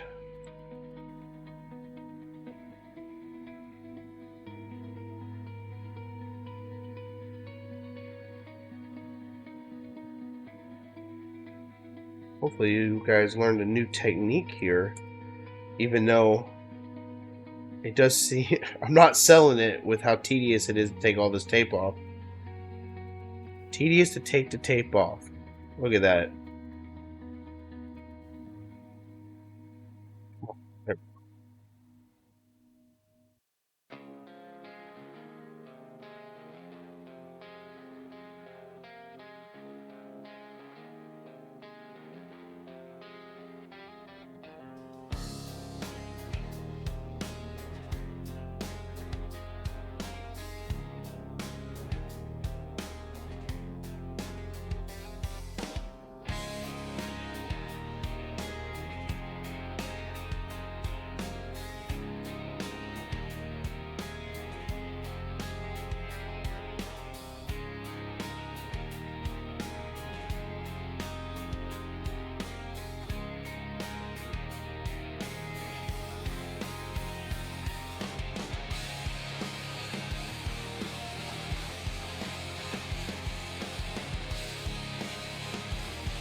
Process and a half for sure. Alright, we just got a few more guys to unwrap.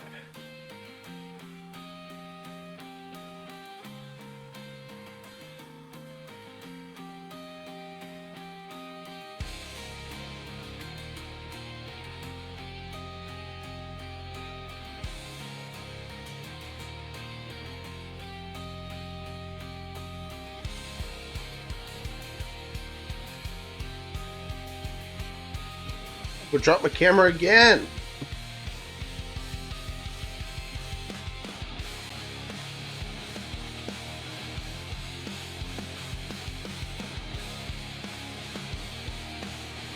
Alright, I think I need a solution for this camera dropping situation.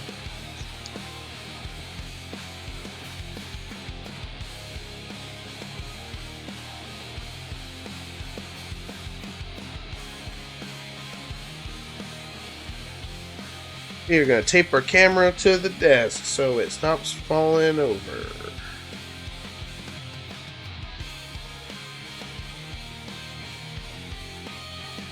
There we go. Hopefully.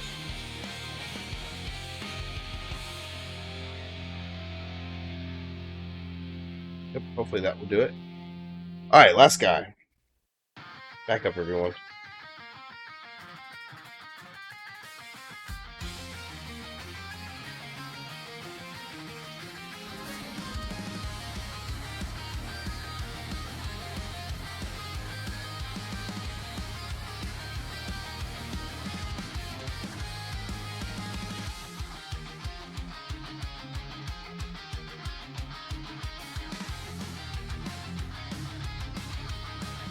Fuck.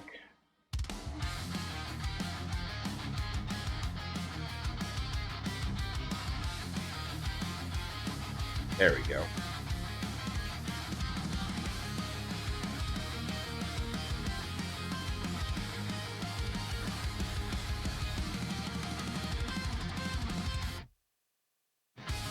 Alright, all the blue tape is off.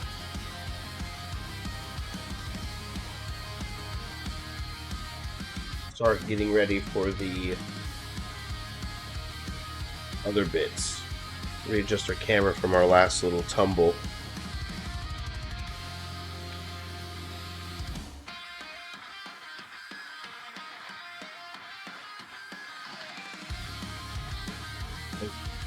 That's what we're using next. That's going to be for all the wood, the horns, and whatever else I decide I'm going to paint with it.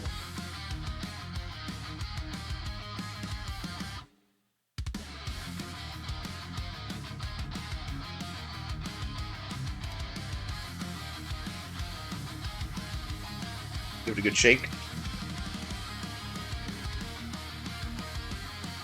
Let's begin.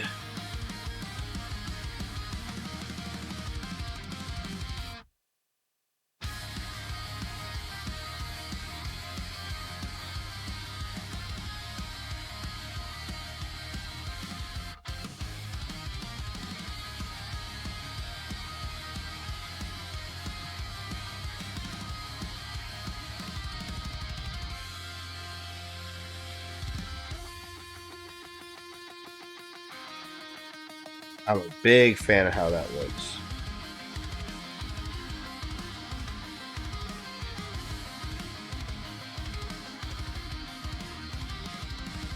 You always gotta have some kind of contrast to the main color scheme so it pops.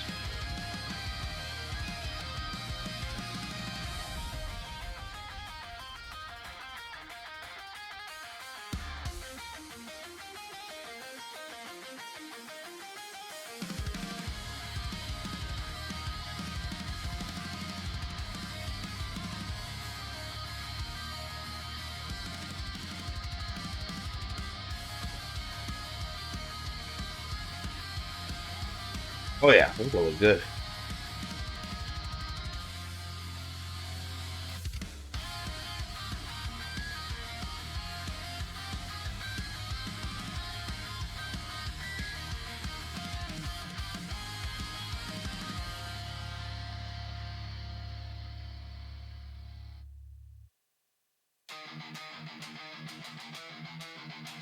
really does seem to fit or sink into those grooves very, very well.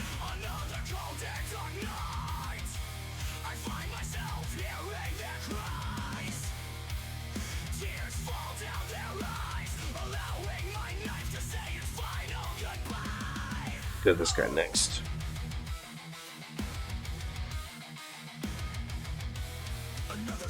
It also, I've noticed it blends in with the green fairly well.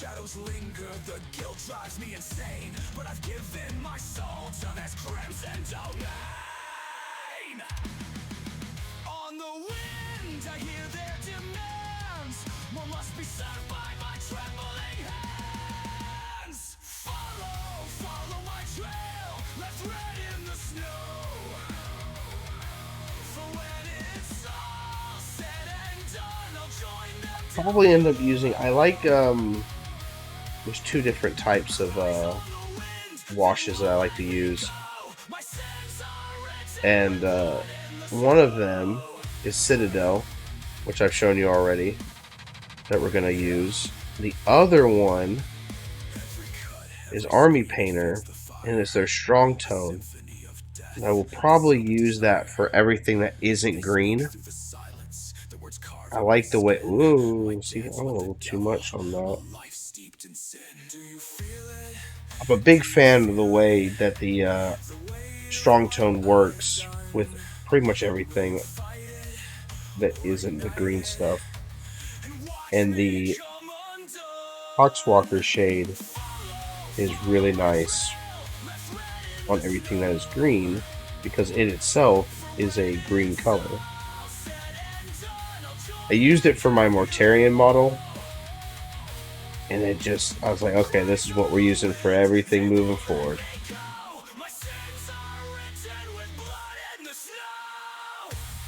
I've also not looked back at any of the models I previously painted. These guys might be slightly different than my other ones.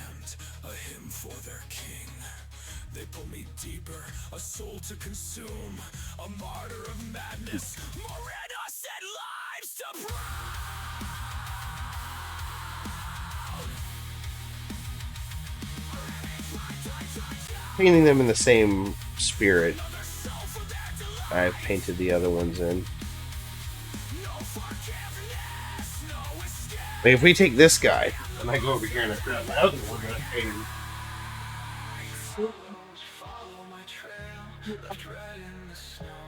I mean, hey, how funny is that? I use the same. Now, let me get this guy in here. Because essentially, almost the same.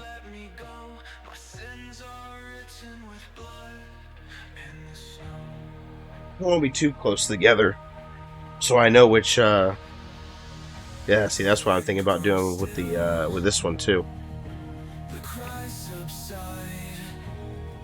But yeah, I mean, fairly similar.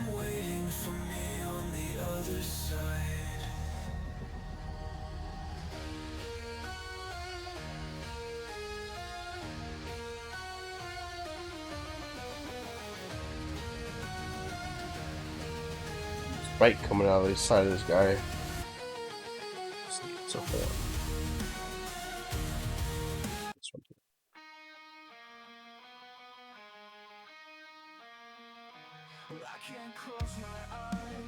This one and this one.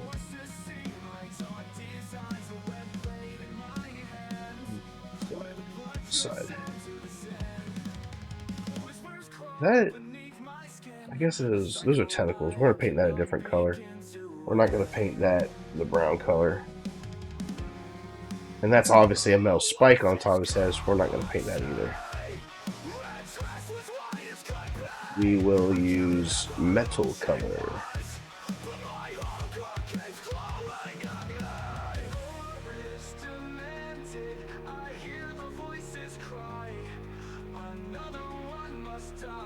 Well, that was easy for that one. What about you? Got any spikes coming out of you?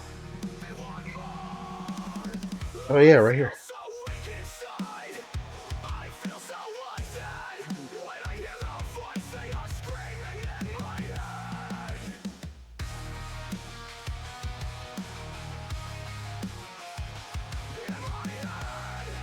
And that was it. You guys get out of here.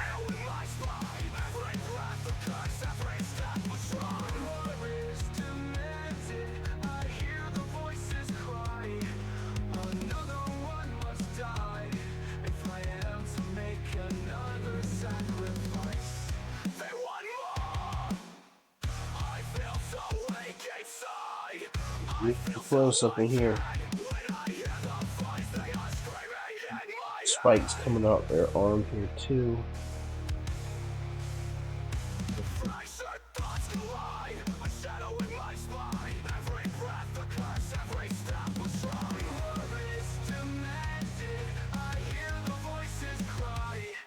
See that green, how they got on there a little bit, makes them very, very dark.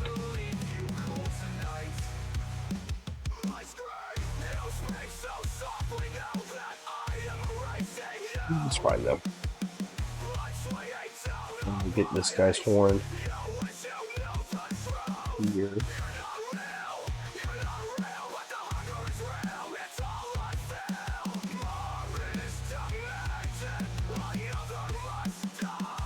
Let's see. Oh, he's got some little toe talons down here.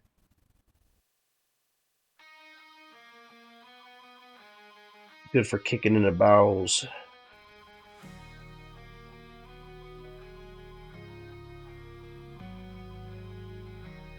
So we got them all. To the next one.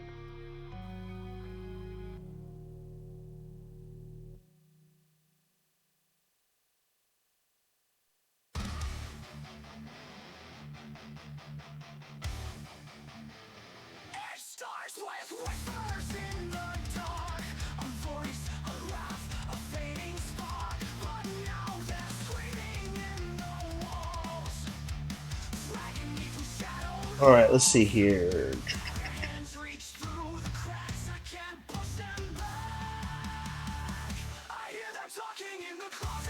Ooh, let's paint this.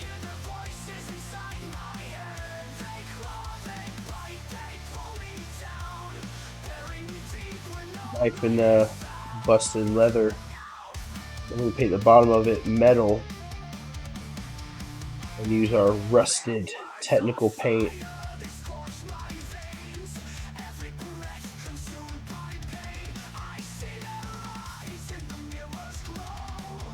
I'm excited to show these guys off at the game store. It'll be worth the drive.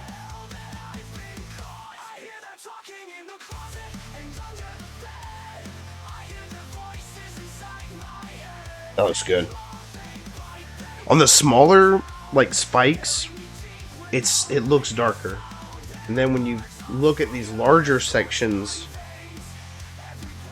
it looks a little lighter.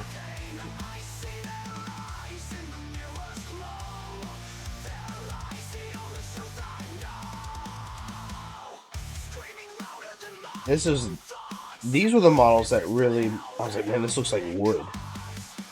And that was really locked me into always painting them this brown color.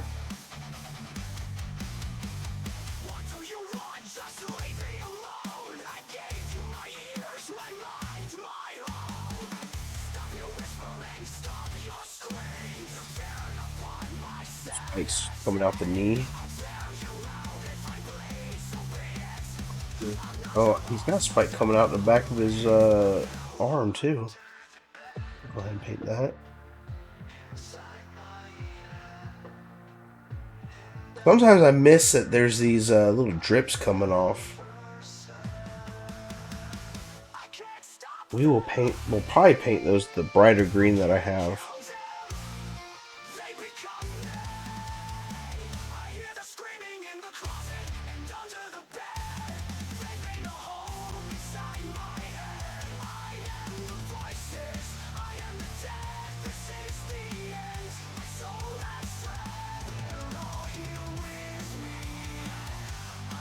Oh, a lot of spikes that are coming out of this one.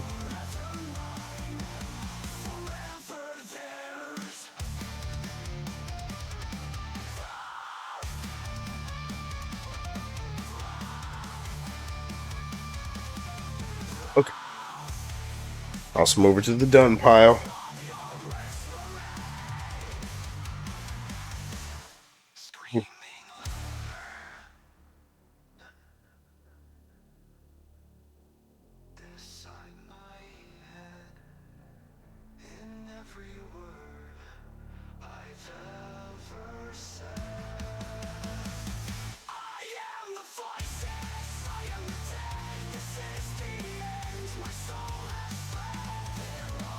Lord.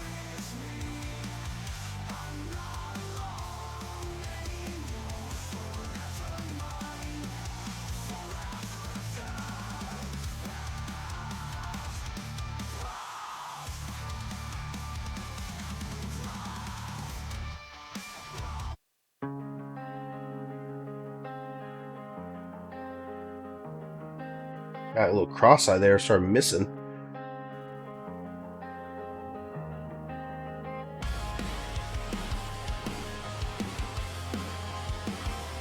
Too much brown and all that. I'll be okay. Kind of falling into the cracks anyway.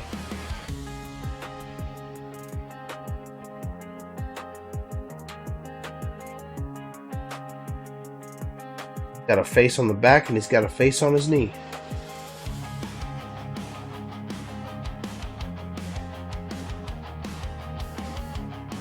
The main reason these guys are so much fun to paint. He's got little bits and bobbles all over them.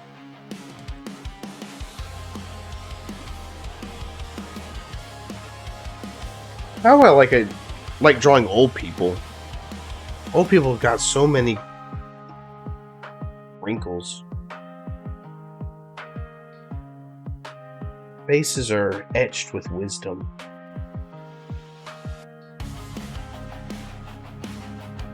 Opens two.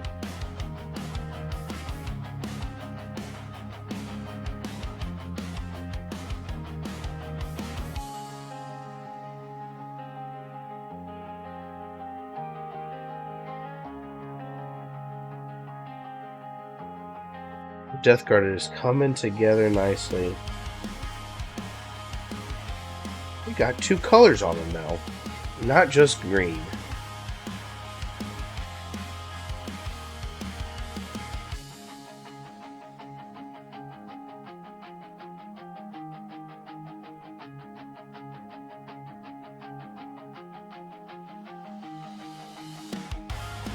Well, we got the main colors, so everything else is just the fun bits. We get all the accent colors. We'll probably stay on the brown color and do some Ginnivan's flesh.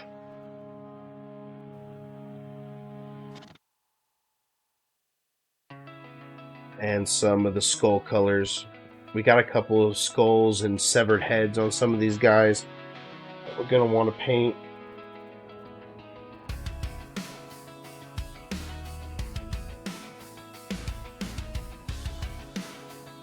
Then we'll do some metal accents between some kind of bronze color and some silver.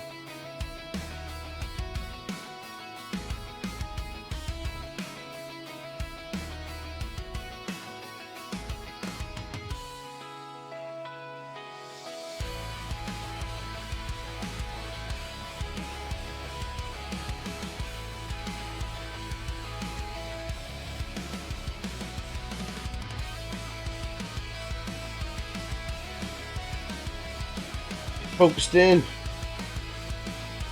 I think we're trying a little too hard here. Okay, no wrongs. That will be easier.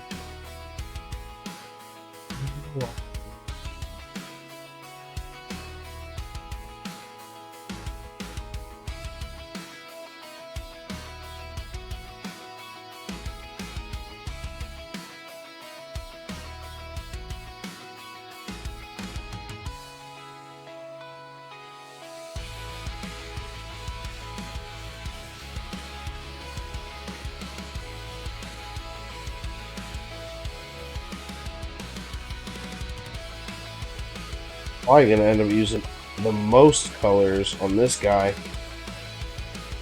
A little bit of every color we got, make all these bottles look different. Oh wait, hang on, that's not a bottle. There's a severed head in there.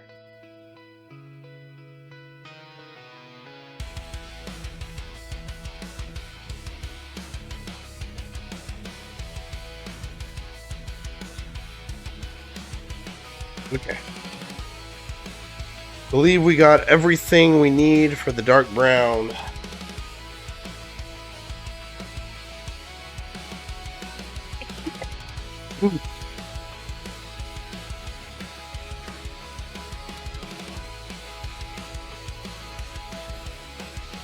We can move over to another color.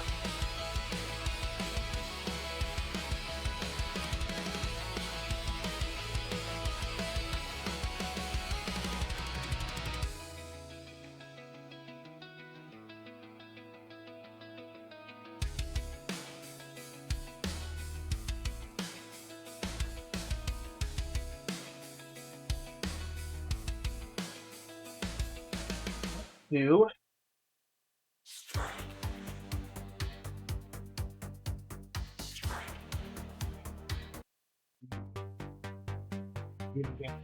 Mesh.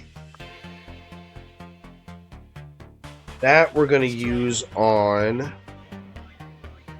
Where'd he go? This guy.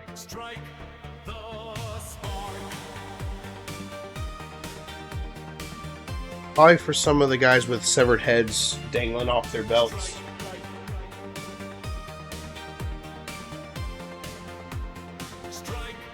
I like to use this as my teeth color,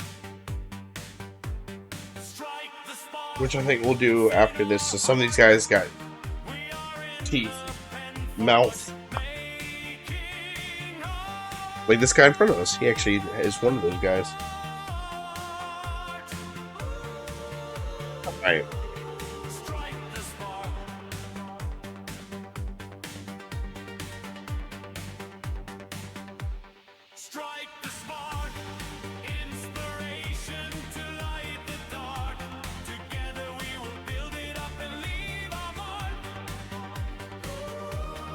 This guy's got like a bit of skull poking through or something.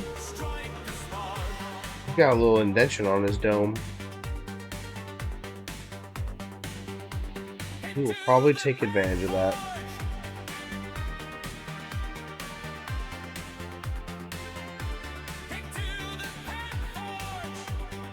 Yeah, we'll probably take advantage of that for sure. Alright, so you got a severed head. We were already establishing that. Paint this.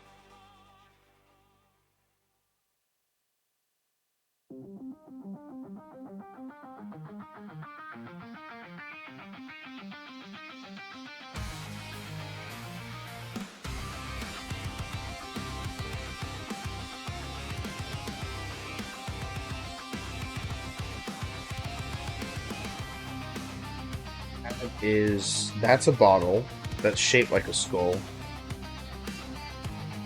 Those are bottles shaped like skulls on the top part of it, right there. So I think we're gonna be done with that. You got any? Oh, one right here, right on the hip.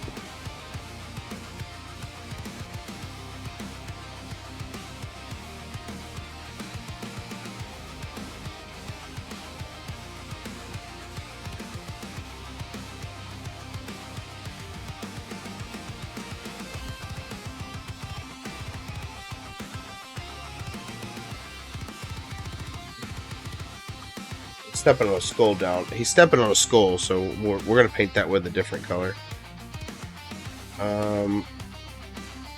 That looks like a skull or what a head. I think it's a skull. Yeah, we're gonna say it's a skull. Moving on. Any severed heads on this guy that we're gonna need to worry about? No. What about you? No, that's we got a skull on the side there. Little skull grenade. Well, this guy. Oh, he's got a severed head and a skull.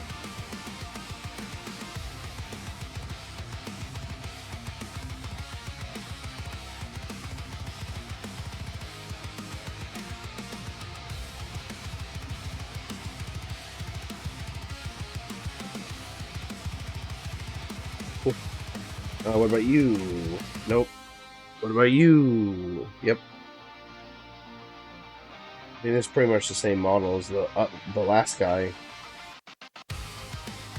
with the big axe.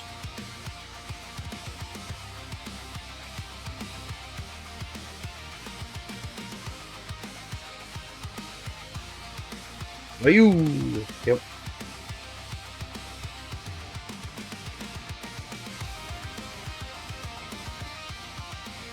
Drunken head, actually.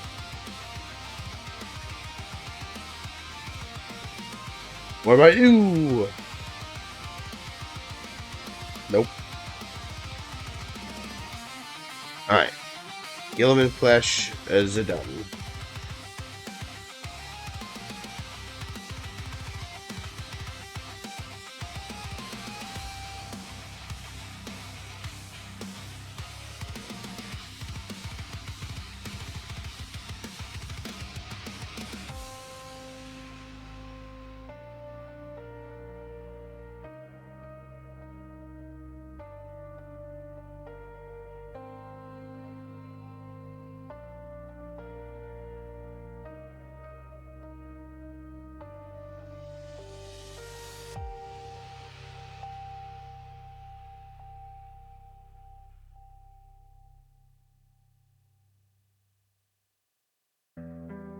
Let's take a second on that.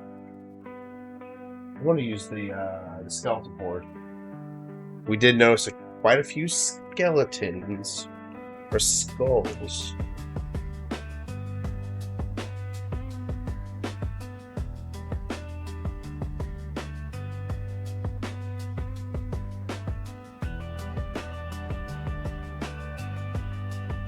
And we want to paint this guy's pauldron with this.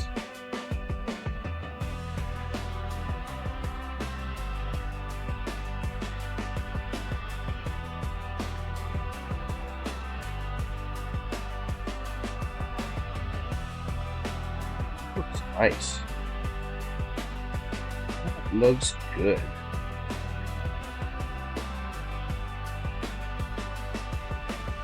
Got any skeletons? I could have used the snakebite leather on the actual leather bits. We'll have to pull that bad boy back out and get those hit.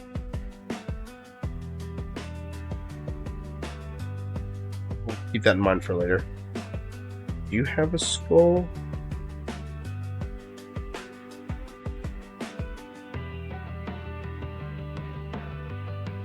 You got one on your knee.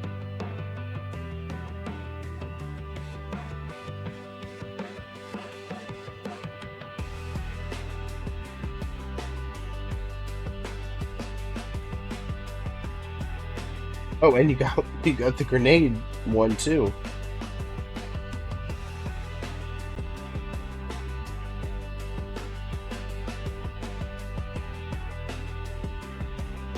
Fractured skull grenade.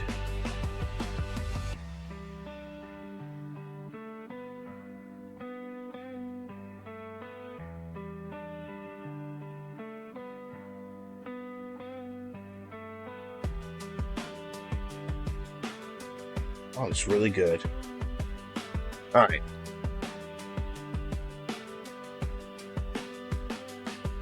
Okay, got another one. It's got a lot of green on it, but I might be okay with that if it spreads out and looks okay.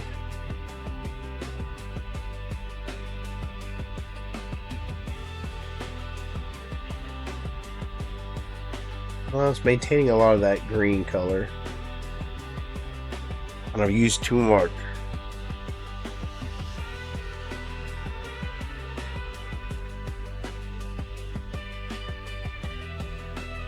Yeah, that green is really maintaining its presence. Oh well. Sometimes it just happens to be that way.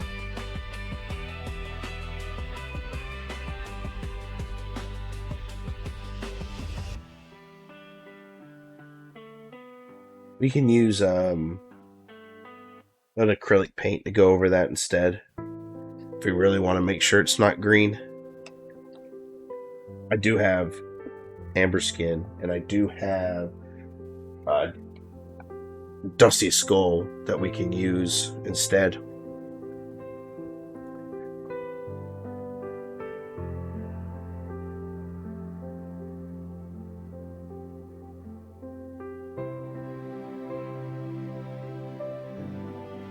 Using a little too much. It's not spreading very well.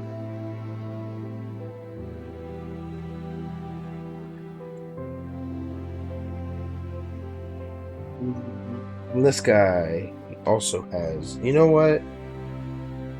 Got like a good amount of green on it. So maybe it'll be fine. I'll probably be okay.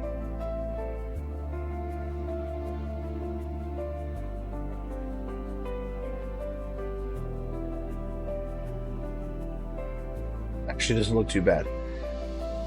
We'll revisit it once it dries.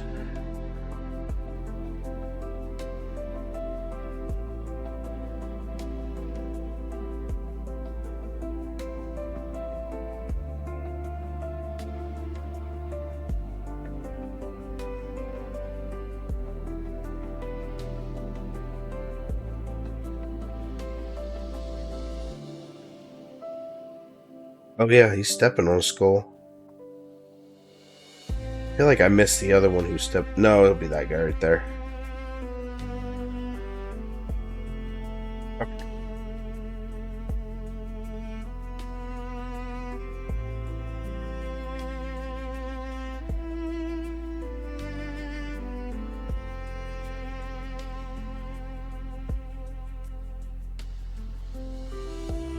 Nothing, no skulls on this guy.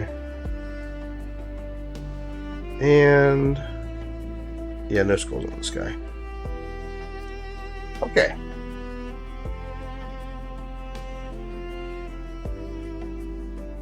They're coming together.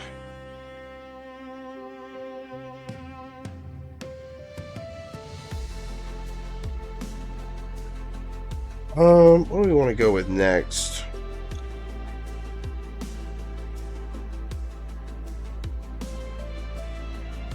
Start painting all the metal bits.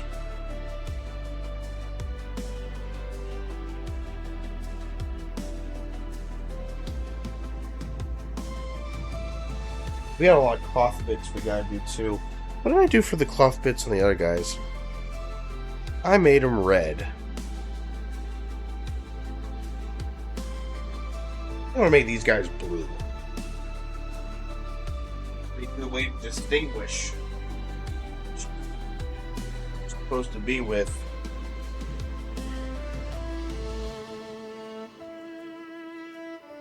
We got quite a few blue options that we can go with. I think we will go with this one. Alisar blue. That's going to give us some more basic blue color.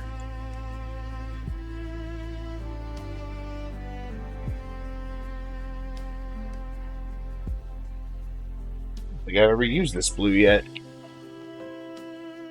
Lid's actually on there pretty good. Yeah, I don't think I've used this yet. Alright, well this will be the first time we use it.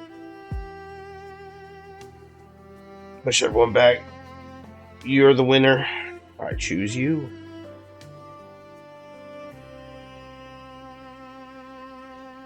Yeah, look at that. That's nice. That's a nice blue.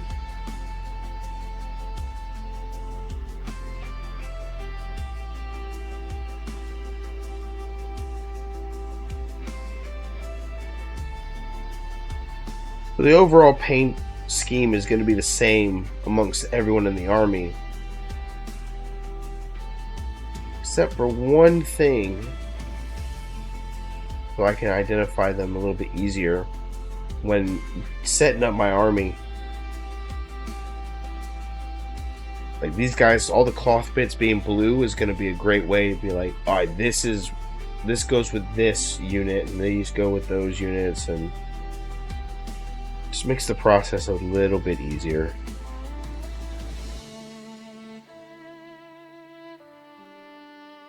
Unless I accidentally rub blue all over the green.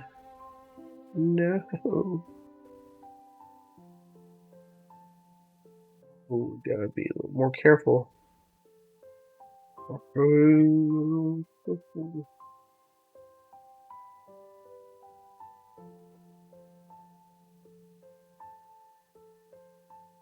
Go. Gotta be careful. Oh, speaking of being careful, I just nearly wiped my wet brush onto this not yet to be painted model. Peekaboo.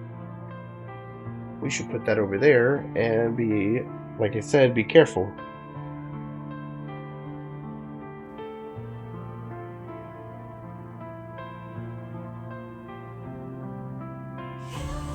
We've been going for 2 hours and 28 minutes, and the first thing that comes into my chat is a bot.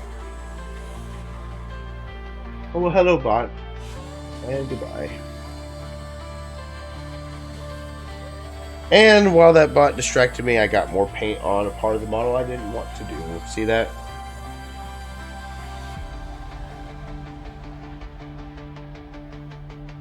Uh-oh, that might be a little harder to get off, y'all. Oh, well, that's a little frustrating. Alright, well, we'll need to use a different color to paint over that at some point, but I need to stay focused. Get distracted.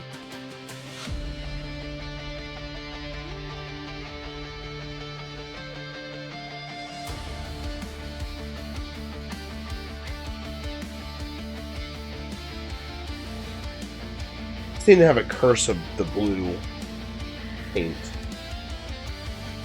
Either get it all over myself or I get it on other parts of the model that I don't want to get it on. And I only have this issue with blue.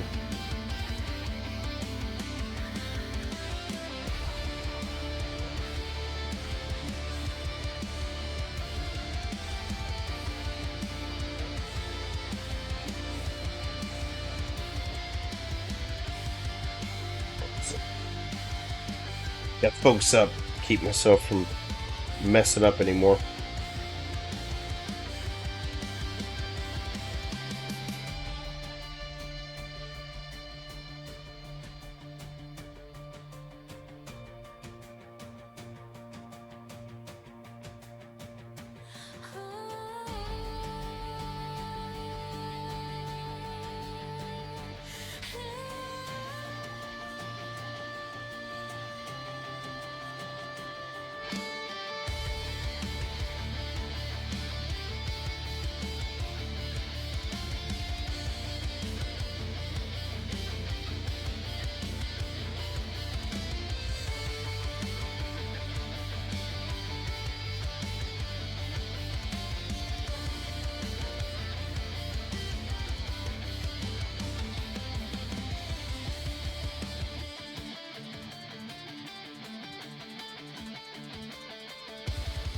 Getting quiet.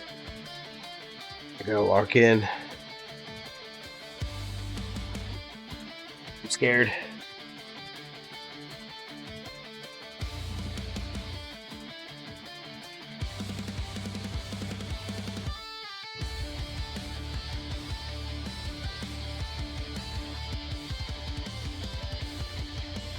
Yep, see? I got so much blue right there on the leg.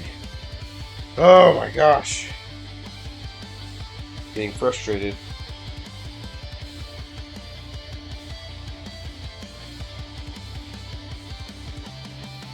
Ugh.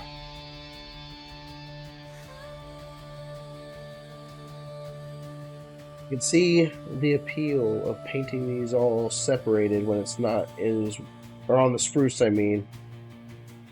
When you keep painting blue on parts of the model you don't want to be blue.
Brush is splitting down the middle.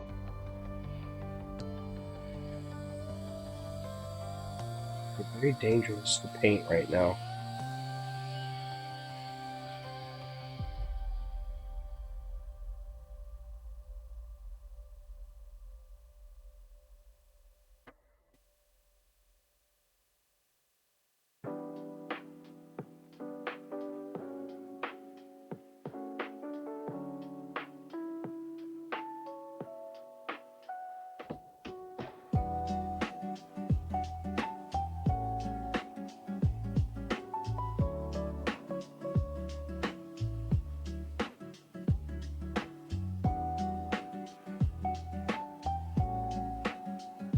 Okay.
A little bit of a late night stream. Get you to the morning. Though I hope it doesn't last that long. Probably not.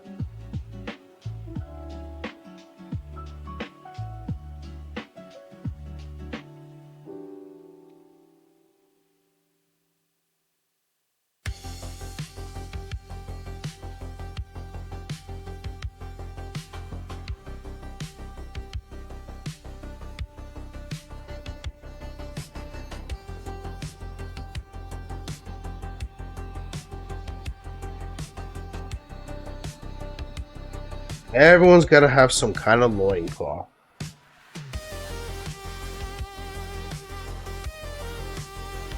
Oh, well, at least I don't need to paint that side of it. My luck with blue has been pretty bad. And look how close this is to everything. I'm going to be very careful.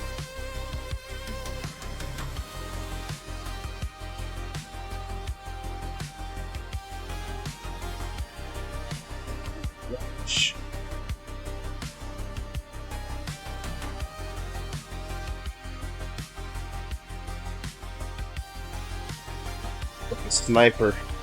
Precision is key. Look at that, look at that, look at that. Okay. The next one. This guy might not have anything we need to paint. Oh, okay, done. To the next one. I think I literally just grabbed the same model. To the next one. There we go.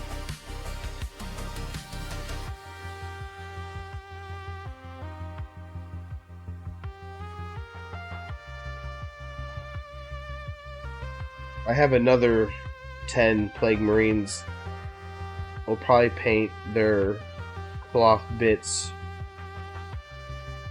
orange? Purple? I don't know. I tried yellow when I did my Poxwalkers, and the yellow was just too similar to the green color skin that I chose for them. I think the same thing would apply here, is that that yellow would just blend in. You wouldn't even tell. Look at that black cloth.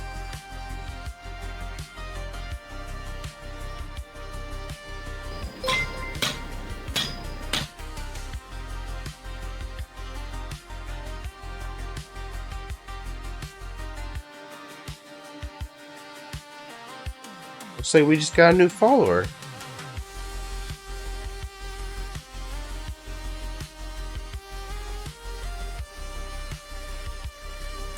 Showing me though, hang on.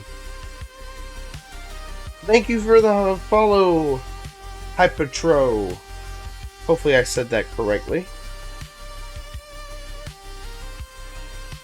We're all about art, from painting minis as you're seeing today for Warhammer, to doing stuff in Blender for D&D and Warhammer terrain, to drawing and everything in between.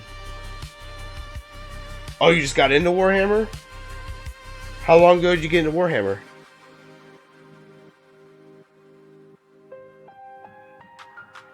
And let me ask, what army did you pick?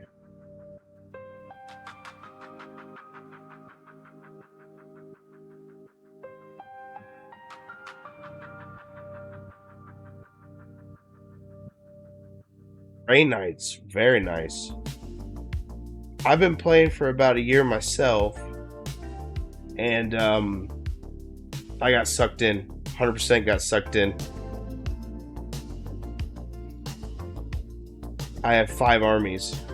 Spent a lot of my adult money on plastic, but I've had a blast, so it's worth it.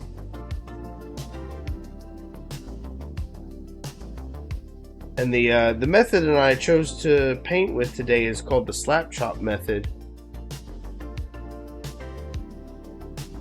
Hey, that's 100% right. You know, may not be the best, but you got to start somewhere, and that is the first step at getting good at something. In fact, as soon as I say that, I paint blue all over the green. Oh well. We can fix that later. Yeah, so I was just explaining that this is the slap chop method. I'm a big fan of this. What I did was I based my entire model in black, and then I spray painted with white base paint at like a 45-degree angle, kind of.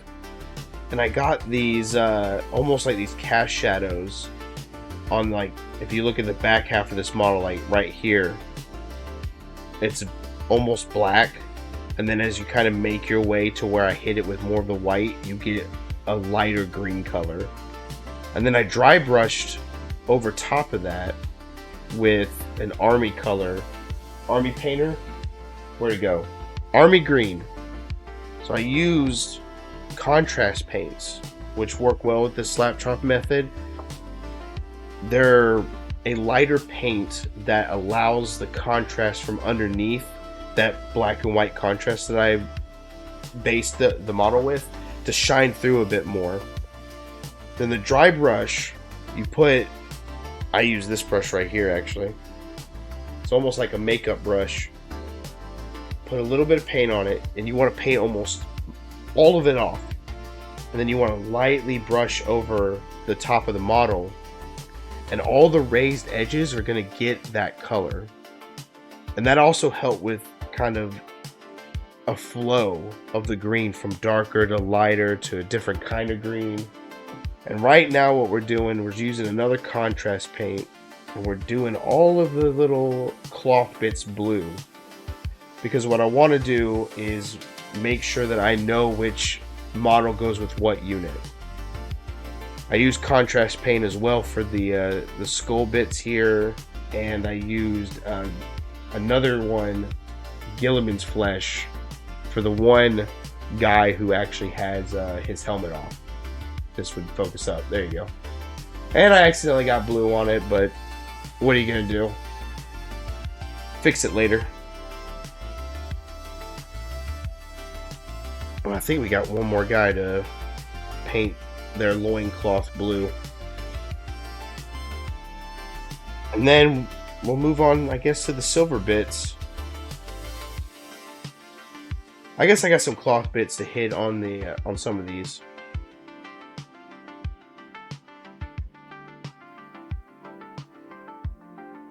But if you got any questions, feel free to ask.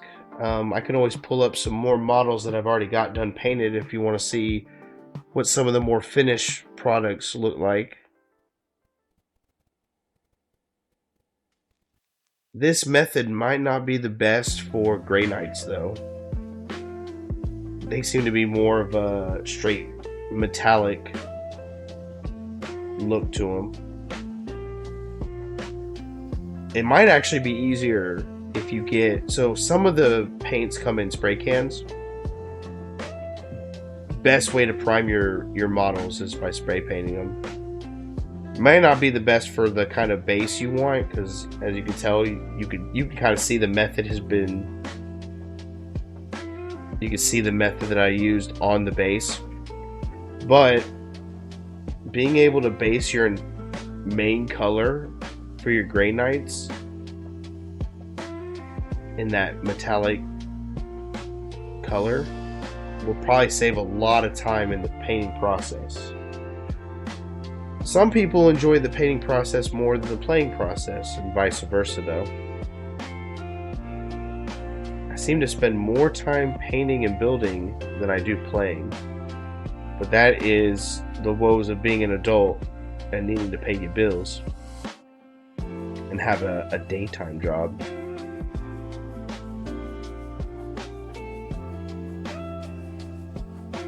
I actually just recently got into streaming.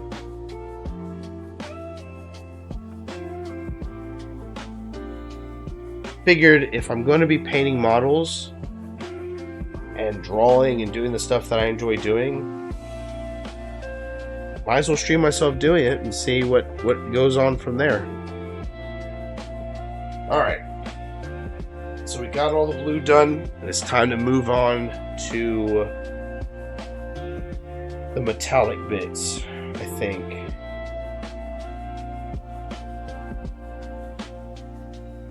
Actually, this guy I think is going to be our big problem guy. He's got all these glass bottles on the back. I was wondering maybe if I just hit all those with different color contrast paints. Just have a color assortment of colorful potions and bottles on his back. I think that's what we're gonna try to do. Let's see what kind of colors we got. We got this color green, very bright. We have Flesh Terror's red. This is what I use for blood. It's very good dark blood color. I got this bright orange. I got Imperial Fists. Yeah, let's just go wild with it and just do it. Start with this orange. Give it a good shake.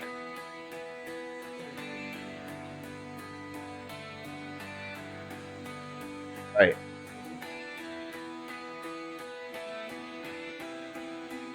Straight Bob Rossett. Happy accidents. Whatever works, works.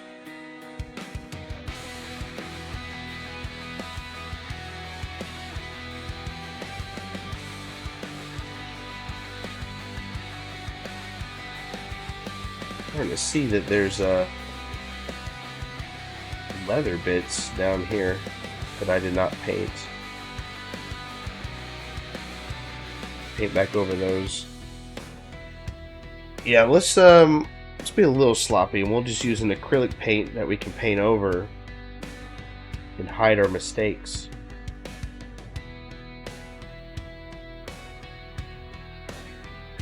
Do an orange bottle there.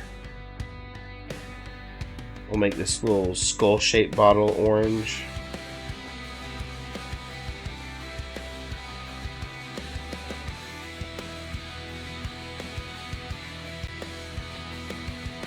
Make sure we paint. We can push and pull because the contrast paint is so light and watery. You can kind of push and pull it across the model.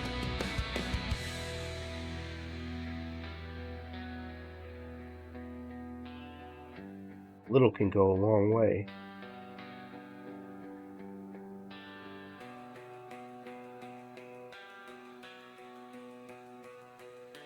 You can actually see how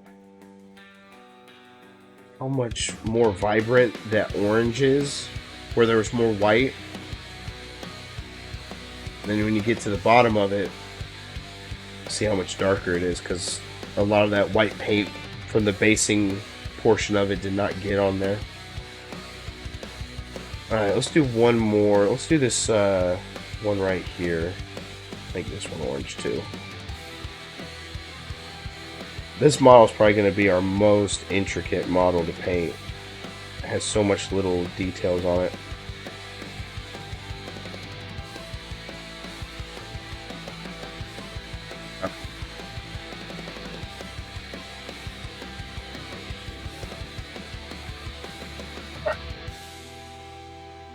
Move on to just go down the line. Do yellow next. Yellow might be our most forgiving color on mistakes because it is so light. A good shake.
We're coming together.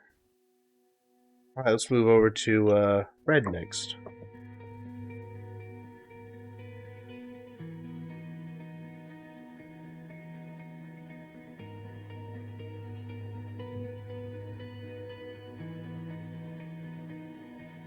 This one a good shake.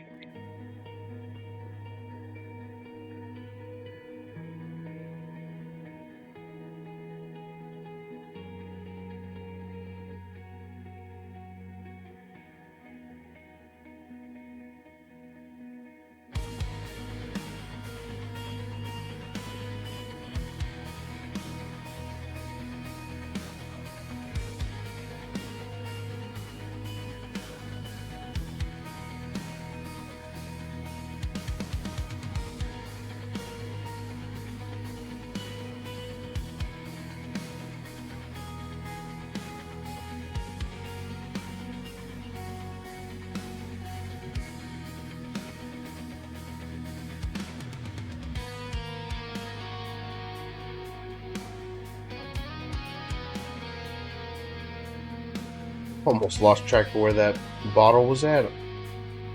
Flipping the model around.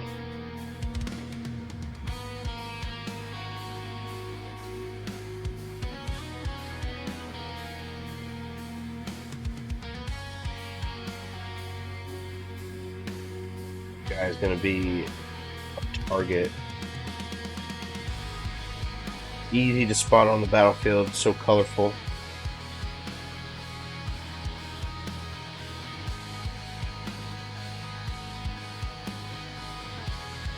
Definitely when you bust out the gloss varnish for this one, it's going to make those bottles shiny and actually look like bottles, hopefully.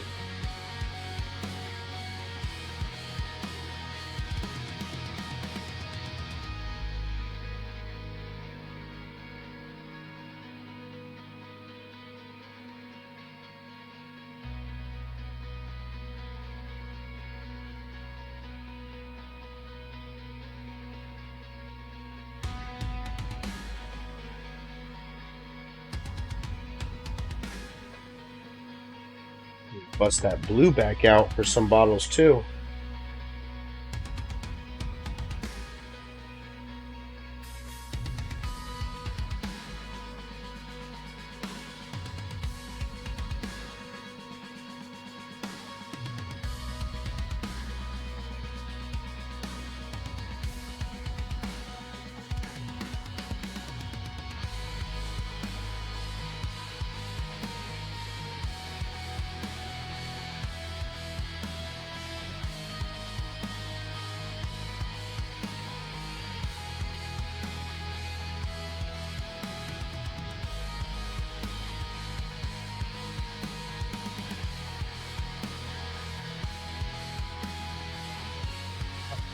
Green.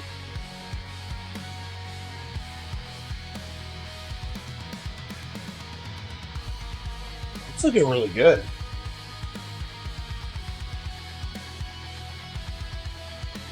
Give our green paint a shake.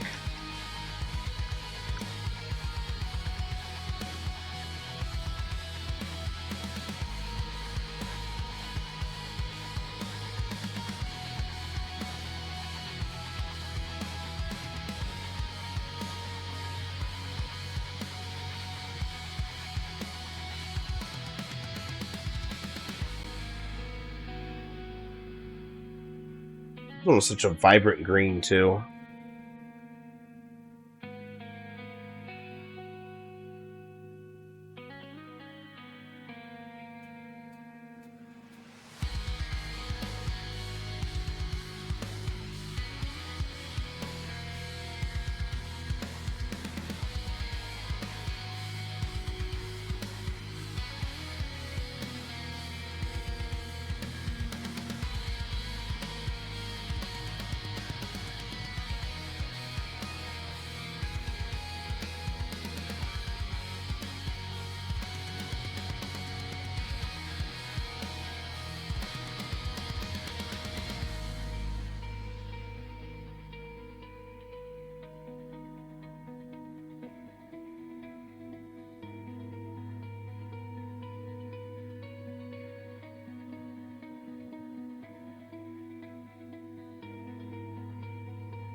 Moment to lock in here.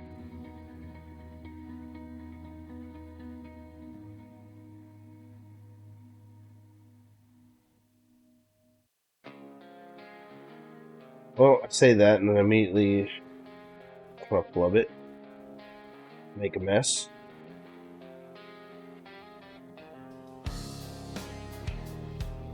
Mess.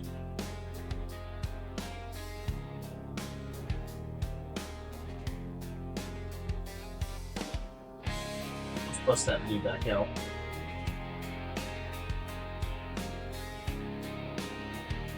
I like the idea of just sticking with these primary colors.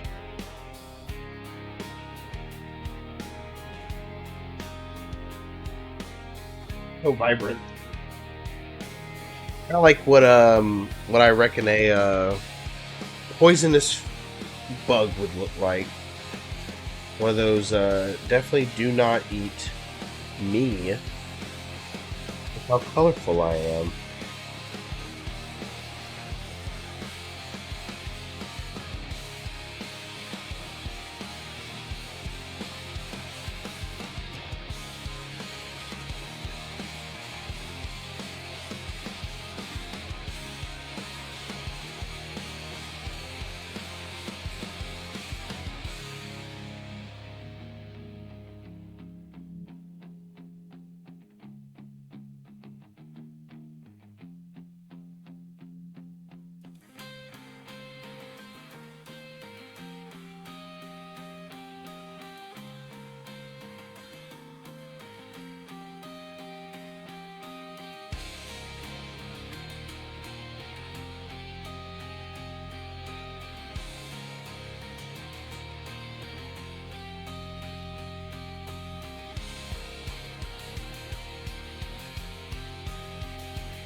It was pretty good.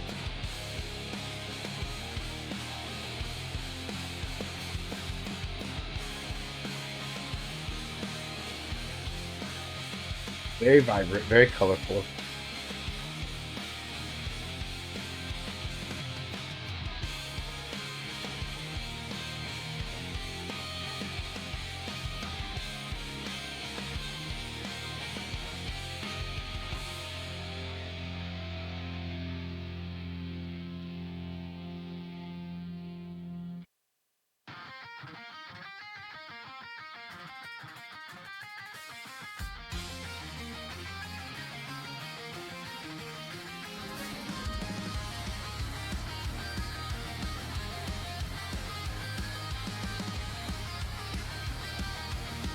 Oh man.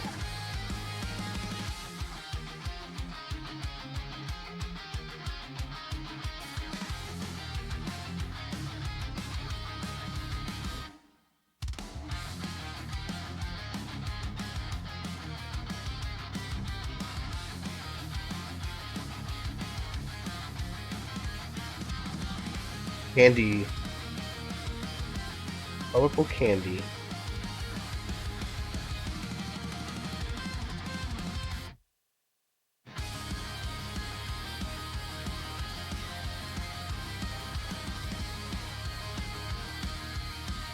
The whole side I missed with that brown paint.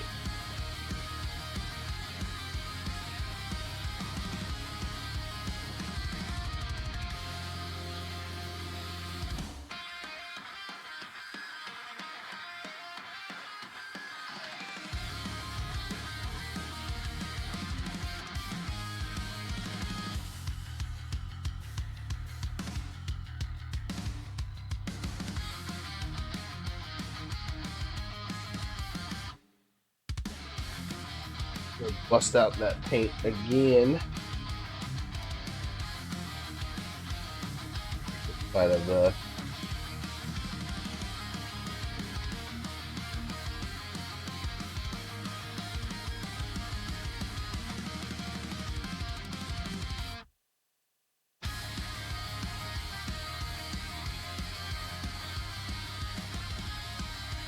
it's thick, right?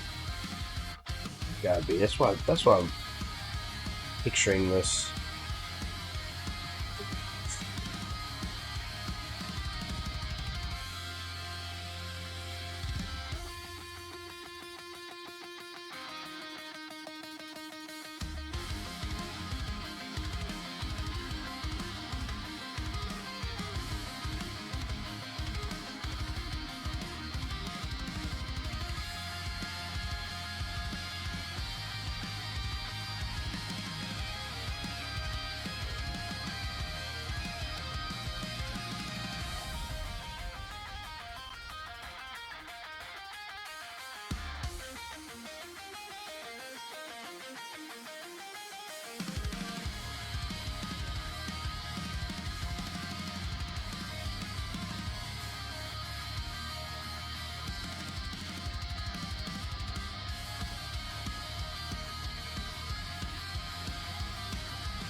Another cold and dark night, I find myself hearing their cries. Tears fall down their eyes, allowing my knife to say its final goodbye. Oh, Side 2. another soul is claimed. This dark design bolsters my fame. Their shadows linger, the guilt drives me insane. But I've given my soul to this crimson domain. On the wind, I hear their demands. I am More must be served by my butchering this. trends. Follow my trail. Kind of. In the snow. I mean, coming together.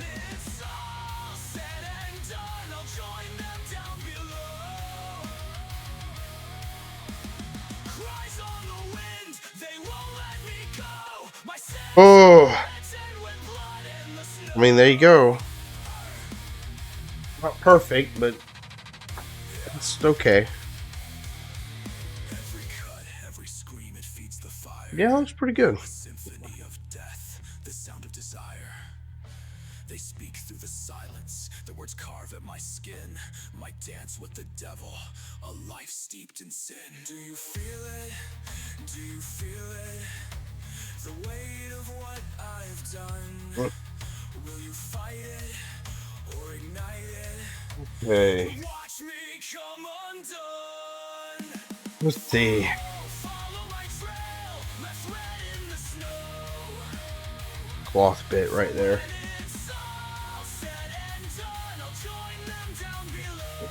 Some burgundy. Cries on the wind, they won't let me go. My sins are written with blood in the snow.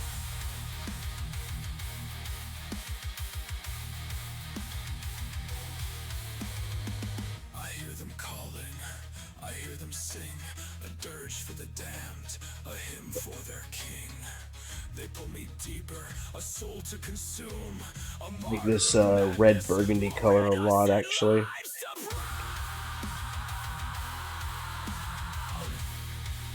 It's not so red, like so vibrantly red that it overpowers. Like it's not so shiny red. It's not overpowering or anything.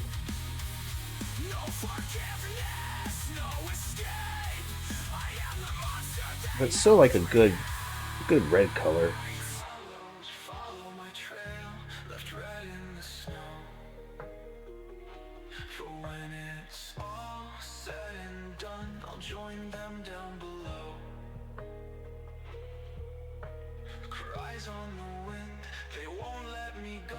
My sins are written with blood in the snow. Yeah, I mean that looks really good. The wind grows still, Just about done. the cries subside. The only thing we got left to do is hit all the metal bits. On the other side.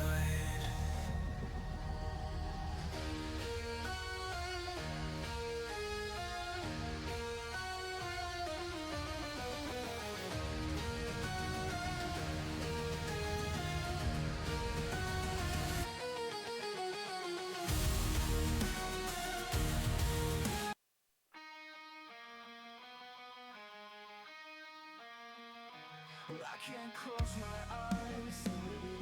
I'm forced to see my dark designs. A wet blade in my hands, where the blood drips onto the sand. Whispers crawl beneath my skin. A cycle I cannot begin Is to looking end. fantastic. Life is cold, I say. Red dress was white as could be.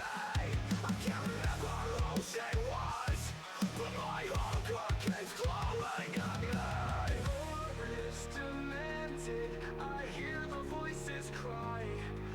Another one must die, if I am to make another. Definitely be posting these on Instagram under the same name, So weak inside, Penforge Arts, so wanted. for some final pictures.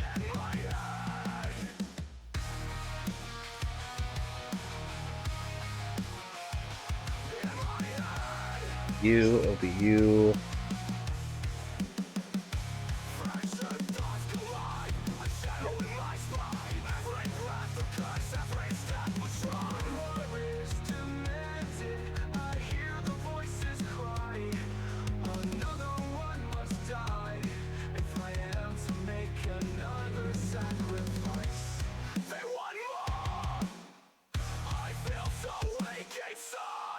I feel so undead when I hear the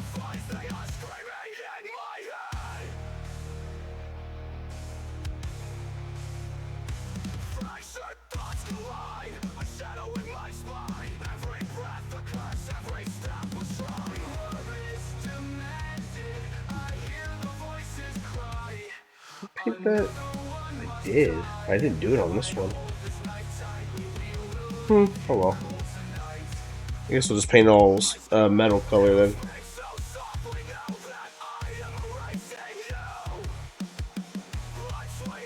You know, if there was a way of turning this dude's knife around, so as he's like doing the slit in the throat emoji, emoting on the enemy.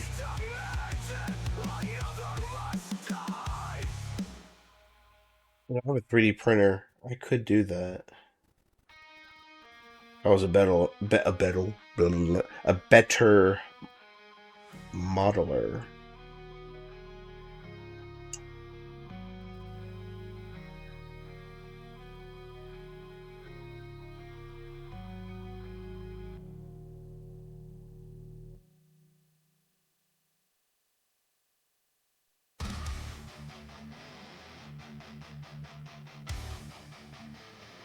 Stars with whispers in the dark, a voice, a laugh, a fading spark. But now they're screaming in the walls, dragging me through shadowed halls. Their hands reach through the cracks, I can't push them back. I hear them talking in the closet and under the bed. I hear their voices inside my head. They claw, they bite. I didn't paint that one brown either. The fatigue is real. We're almost done. We're almost done. We're almost done.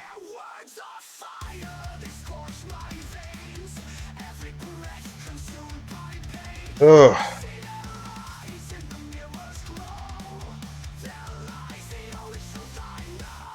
Mmm.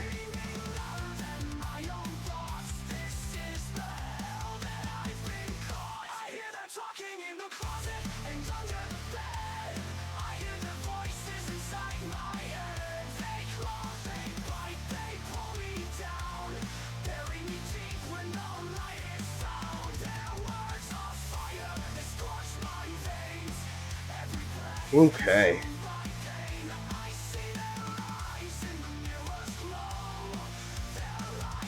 There's the metal bits left. Still gonna take some time.